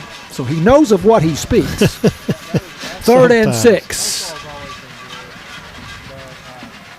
And again, they keep it on the ground, trying to run the clock here. Yep. Inside the 35, a short gain. About the 34, maybe the 33 and a half. Going to be 4th down, and they will go for it. 7:48, and the clock moving so they can get it almost down to 7 minutes and still go. And again, with a 21-point lead, they're not worried about this first series if they don't make it here. They're sure not going to take a knee, but it's not going to be the end of the world for them if they don't. 4th and 4. Trying to Sulphur get us to Springs jump off. 34-yard line. The hard count by quarterback Graylin Fry. Play clock down to 5 here. Fry has a back to his left. Going to throw it on this 4th down play. Deep to the end zone. Has a man out there. A diving attempt, but incomplete. He nearly made it. It's a great throw, and he dove for it and nearly made it. And I think that Caden on defense. Yep, that's Caden Mitchell on the coverage. That was their top receiver, Yep. Jaden Lott. Had a step on Caden Mitchell, but That's pretty good coverage for not your bad. quarterback to be there on their number 1 man. That shows the abilities of Caden Mitchell. So a good job for a stop on the Wildcat defense. Now the offense has got to score, and we've got to score quick. So not a good-looking outcome, but a lot of time left. And this is where Panther Creek has given up a lot of scores in the 4th quarter. That's the reason they've been caught or get something in overtime, so forth. So there's a history here. Don't give up. Wildcat offense has been stopped 3 times in a row by Panther Creek on 1st down. They're going between the tackles, and this one is Keyshawn John on the carry. And he is, I guess, back to the line of scrimmage. They give him forward progress to the 34, so 2nd down and 10. 35-14 is the score with Panther Creek leading the Wildcats. 6:44 to go in the ballgame. Yep, we're not going to make up a 21-point deficit running it up the middle. No offense, but we got to open it up, and they're giving us a big cushion. We can get some people out in the open one-on-one. Bubble screen to the far side. And that is Skylar Lewis. He gets away from the first tackler, heads for the sideline. He's going to have 4 or 5 yards as he's run out of bounds over there. And I think tempers may be starting to flare a little bit. He did a good job of getting out of there. Up to the 37-yard line. But I can't tell if there was a flag or not. They were over there talking. They're getting a lot of help from the Panther Creek sideline. I think it's just going to be 3rd down and 7. Yeah. 3rd and 7. Quinn Harris coming in at the H-back or maybe a slot receiver. But again, we did that bubble screen there, and they had 3 men that we had to get around right there. They've done a good job of scouting. They're sprinting. 3 wide to the near side, 1 to the far side, all kinds of movement at the line of scrimmage. That's going to go 5 against us because we pulled out unless there's some contact I didn't see. Yep, it's going against the Wildcats. Going to make it 3rd and 12. We've done a pretty decent job on penalties tonight, but that's not a good time to get one there. Pushes the ball back to the 32. Ball was never snapped, was it? No. If it was after the whistle. So 6:20 left, and the ball and the clock. I don't think it'll start till a snap. Yep, 25 seconds. So no running clock at the moment. 3rd and 12. We got to get it. Most likely a 4-down situation here for Sulphur Springs. Ball on the far hash mark. They move left to right. Caden Mitchell setting up the screen. Pass is complete. And up to the 40-yard line, short of the first down. That's Keyshawn John, but it'll be a makeable 4th and 3. 4th and 4, yeah. 3 to 4 right there. It's a good job by John. 9 yards on the game. Yeah, I think you're right, 4th and 4. Well, we just have not thrown the ball down the field. Now, they've done it to perfection just about, but we've had some deep throws. Now, that's not to say that's where we ought to go right now. We got to get a first down. Well, we got to put a little air under the ball if we get a first down here. 4th and 4 from the Sulphur Springs 40-yard line. Mitchell going to run up the middle after the fake handoff. He'll be close. He got it. Got to the 45. Yeah, he'll have the first down. It'll be the Hooten Hardware first down for the Wildcats. Seems like it's been a while since we've said that. It's been a while, and for the moment, that's the most important Hooten Hardware first down, too, of the ball game. So now we need to put some air under the ball, but you can look at how many backs they've got. They're rushing 3, keeping a spy on the quarterback, and they're putting 7 back there. And we've had a hard time. They've got some good athletes back there, and we've had a hard time getting it open. Andre Serta, the H-back behind the left tackle. Handoff up the middle, it goes, and this is a short game for the Wildcats. I'm not sure if that was Jackson Hare. That's Keyshawn John again. Is Jackson Hare on the field? If he is, he's in a slot, but I'm not sure I see him either. I don't think he is. So there again, nope, he's right here by Deuce Hall. So that tells me we've got some aches and pains going on. So you got your 2 top offensive backs standing side by side right now on the sideline, Jackson Hare and Deuce Hall. 2nd down and 6. Going right on the handoff. I believe this is Keyshawn John again. I just don't understand that.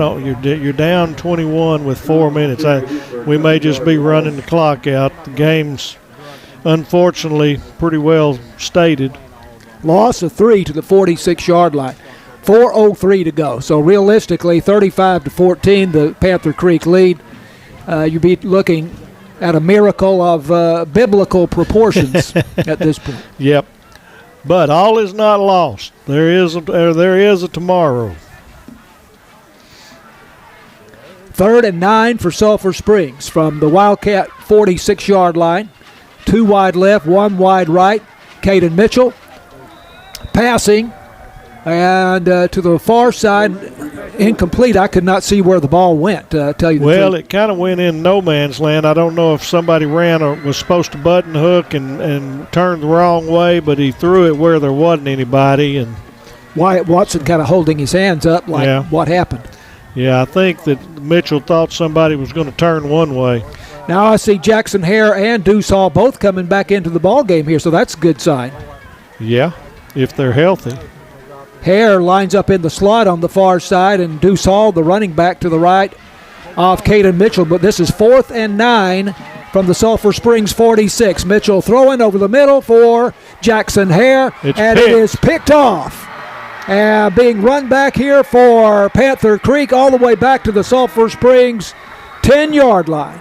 Mercy, that ball just kind of hung. It looked like it hung on the shoulder of Jackson Hare. and it just fell in. The defender did a great job of catching it. And I think that is that number 0 for us, or is that? Well, Nathan Andrews is 0. I don't know what you're thinking. Who made the saving play? Well, that I was trying to determine more so who made the interception for Panther Creek, and I thought I saw one, but I don't think that was Centel Simpson. But anyway, I thought Jackson Hare was going to make the catch, but it looked like that the defender and Jackson Hare arrived at the point where the ball ended up at the precise same moment, and the defender intercepted and ran it back to the 10-yard line of the Wildcats with 3:24 to go in the ball game. It was Hall that made the tackle, the score-saving tackle there, so he stretched out that hamstring pretty good. So, again, maybe that was a cramp instead of a hamstring, which would be great news for the Wildcats. So 3:24, the ball game is basically over with. We'll see whether or not Panther Creek just runs something basic or takes a knee, or if they put another score on the board. Jalen Lott, the wide receiver, in there at the Wildcat quarterback, and he goes left. Got a penalty flag, though, so we'll have another go back 10. Lott gets to the 7-yard line. Going to have a hold or a chop block. So it'll be 10 or 15. Let's see which one. Holding. Go back 10, so it'll be second and goal from the 20. Pushes them back to the 20. Well, as it stands here, and barring, again, a very miraculous comeback by the Wildcats, it will be, we think, unofficially, but as we read it, it will be the Wildcats versus, yet again, Dallas Carter in the by-district game next week. And it looks like they're getting ready to run out the clock here. Yeah. Handoff goes to Jackson off right tackle, and so it's not quite in kneel down. Well, 3:05. That's too far. They're not worried about scoring. I think they'll just run. They're just running a play, but they're going to stay in bounds.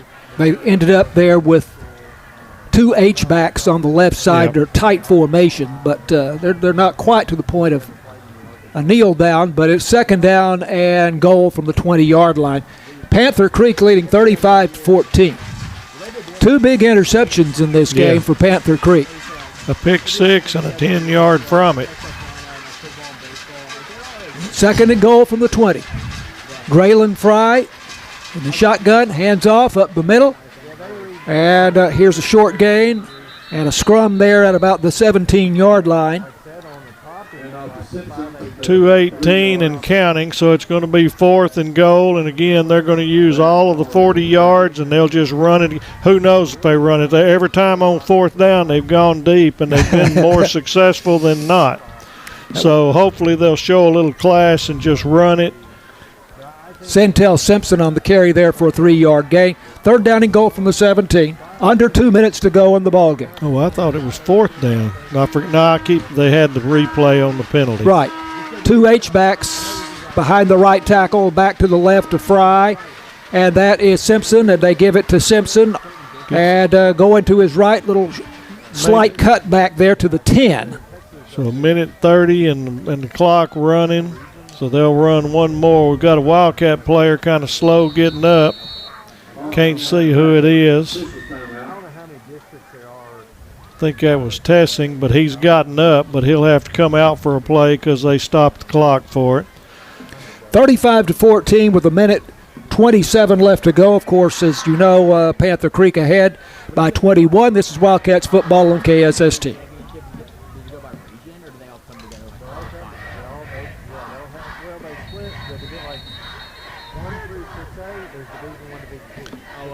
Referee's telling them to come on out. They're wanting to get inside and go too, but that is correct if nobody called a timeout.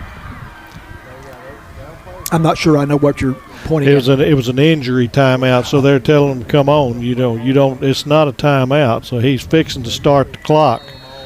There it is, 25-second clock's going, and everybody's standing there, and the clock is running. So Wildcats better get on the field.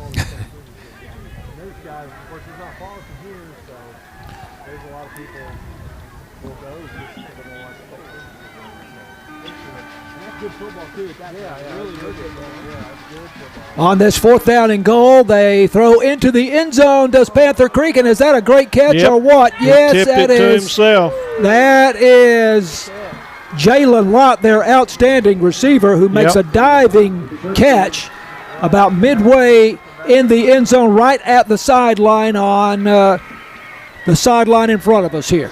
Yep. Fantastic throw and catch, but mostly great catch on that 4th down and goal play. Only thing I've got there, they've done it every time, but that's kind of a unnecessary score there. Right. So that'll put some heat on the return play next year if we got it in time. So 10-yard touchdown pass from Graylin Fry to Jalen Lott. Here's a low snap on the extra point, and the holder will fall on the ball, and that is Cody Surratt, who's the son of the head coach for Panther Creek, Clint Surratt. So 41-14, Panther Creek. 58 seconds left to go in the ball game. This is Wildcats football on KSST.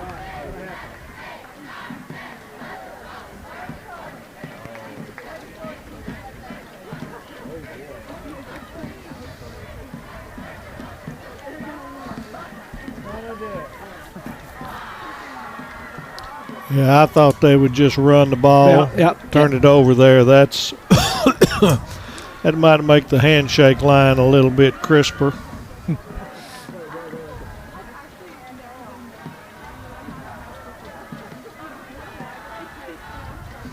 But the only way you can keep people from doing that from you is stop them. Mm-hmm. So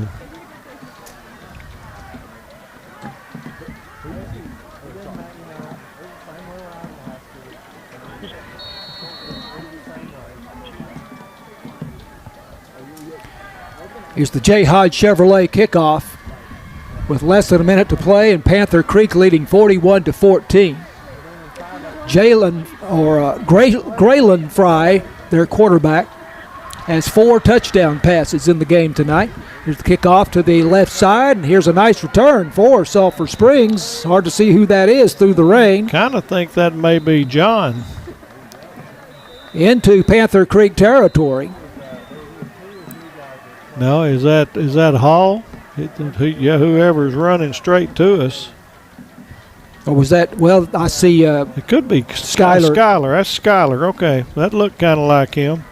Skyler Lewis on a nice return then up to the 45-yard line of Panther Creek on that short kickoff. 50 seconds left. We'll see whether or not the Cats want to throw the ball and try to score or just run it and get out of here. The ball game is decided. That touchdown for Panther Creek set up on the interception return to the 10-yard line. Then they got pushed back on a penalty, but it's a 10-yard pass on 4th and 10 from Graylin Fry to Jalen Lott. Made a terrific catch here on the near side. And they go up 41-14 as they miss the extra point.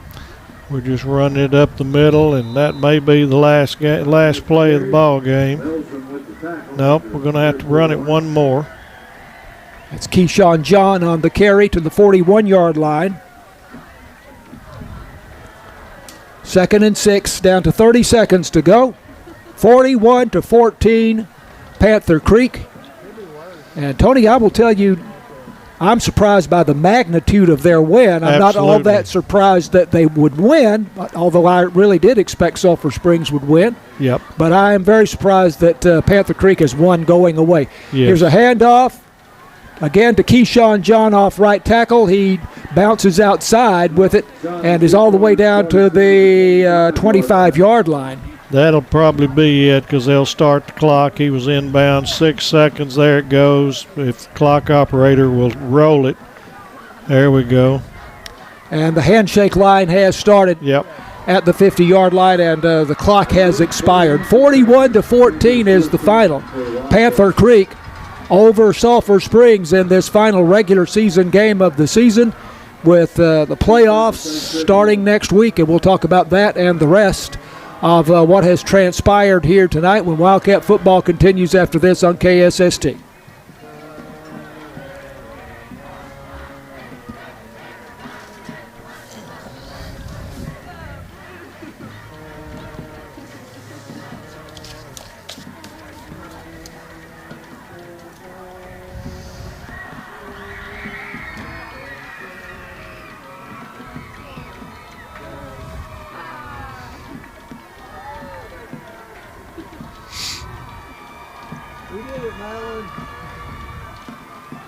Well, it's a shame we had to play in these conditions tonight, too. Yep. But they came to play and we didn't.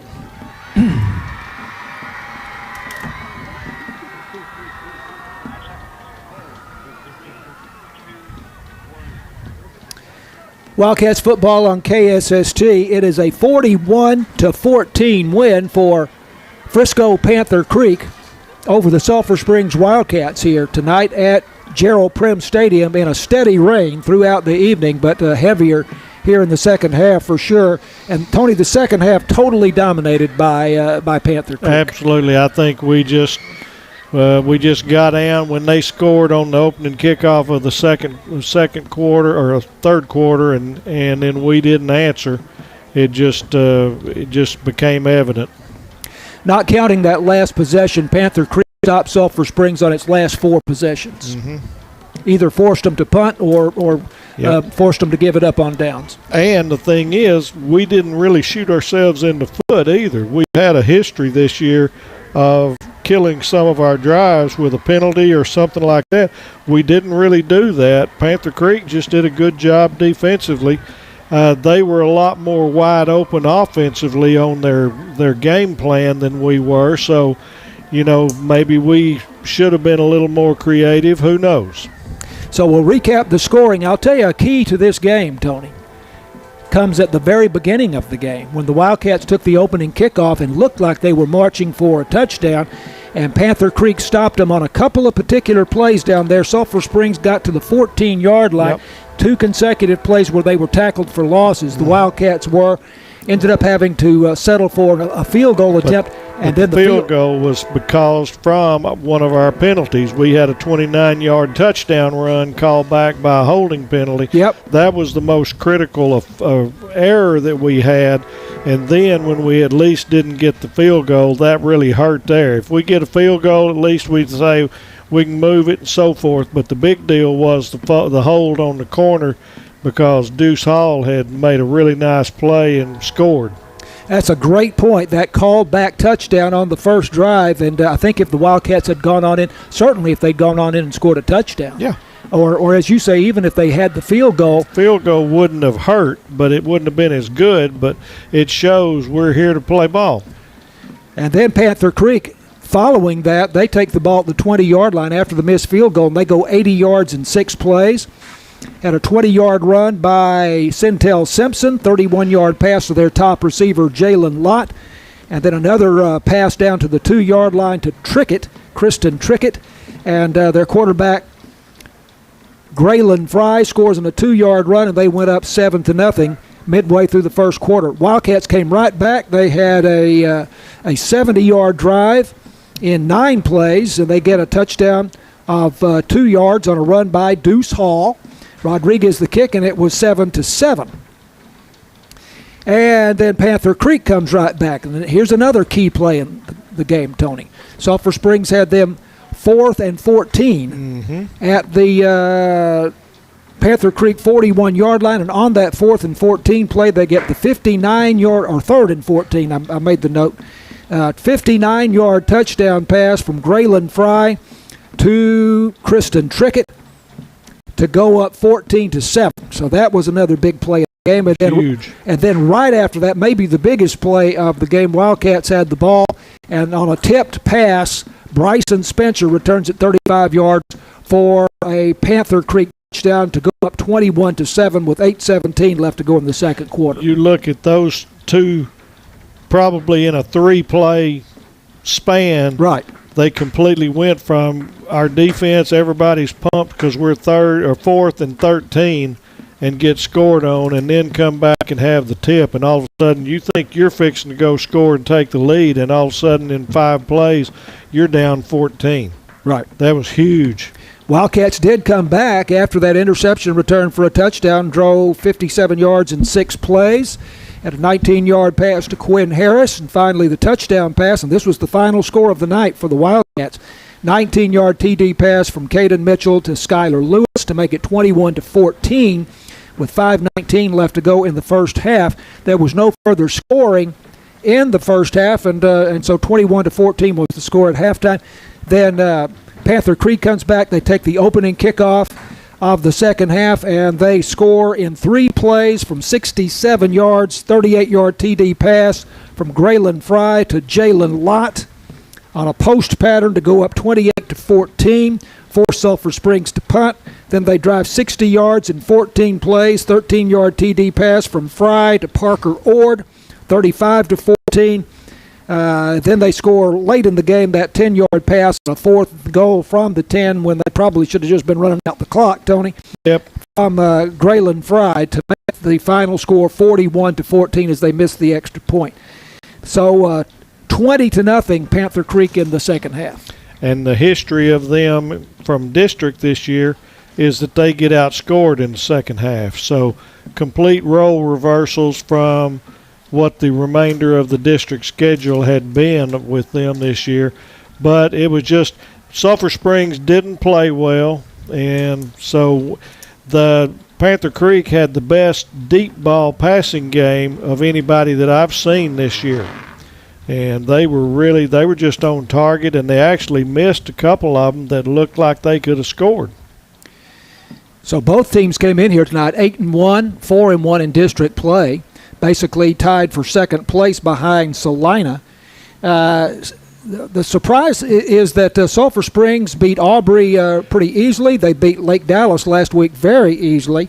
And Panther Creek struggled to beat both of those teams. And the Wildcats had a relatively easy win versus Paris, and Panther Creek was very fortunate to win that game. But that game wasn't the same team that played Paris as what showed up out here. Now, was it matchups against our defense? Was it getting anybody healthy or expanding your creativity on offense against us where you didn't against them?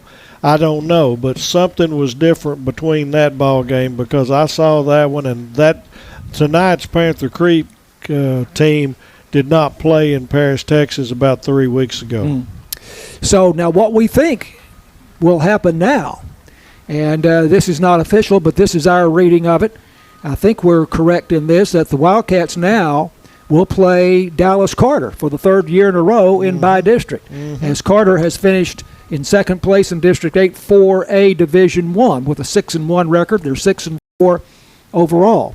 And Panther Creek, by winning tonight, finishes second in the district, and they would play Pinkston, which finished 3rd in that district with a 4-3 record. And we don't know, will the by-district game be Friday night, which is what you'd expect, could be Thursday, it could be even Saturday. Typically it would be a Friday. We don't know where. But our reading of it is that it would be Dallas Carter for the 3rd year in a row next weekend in by-district. Yeah. First week is wild because there's so many games, and so you got to find stadiums. So I know they would have already made provisions and just put teams plugged in, but you can go anywhere and any day on that first week because there's so many teams. Wildcats have played Carter the last 2 years. Last season they lost 41-35, and in 22 they lost 37-33. Tony says should have won both those games. Maybe a third time will be the charm. I hope so. This is, like we said in the first of the game, the third place team here is going in on a game loss, and that's not the way you want to enter the playoffs. But we're in the playoffs, and so now it's time to buckle your chin strap, put this one behind you, show some discipline and growth, and go down there and win a ball game. Wildcat football brought to you by Alliance Bank, Northeast Texas Farmers Co-op, Farm Country, Hooten Hardware, City National Bank, Wesley House Assisted Living, J. Hodge Chevrolet, Saputo Dairy Foods, Christus Mother Francis Hospital, Copy Products, NBT Medical, pregame presented by Super Handy, halftime presented by Galleon Insurance, Hall Oil, and Super Handy. So the final again, 41-14, Panther Creek over the Wildcats in the final regular season game of the season. And be listening to KSST. We'll have information perhaps as early as tomorrow on the by-district game, which will be next week. We say thanks, of course, to Matt Jansen, our technical director and video producer, James Terry is our producer of this KSST studio. Tony Flippin, our outstanding color commentator and analyst. And I'm John Mark Dempsey, and we say goodnight from Gerald Prim Stadium.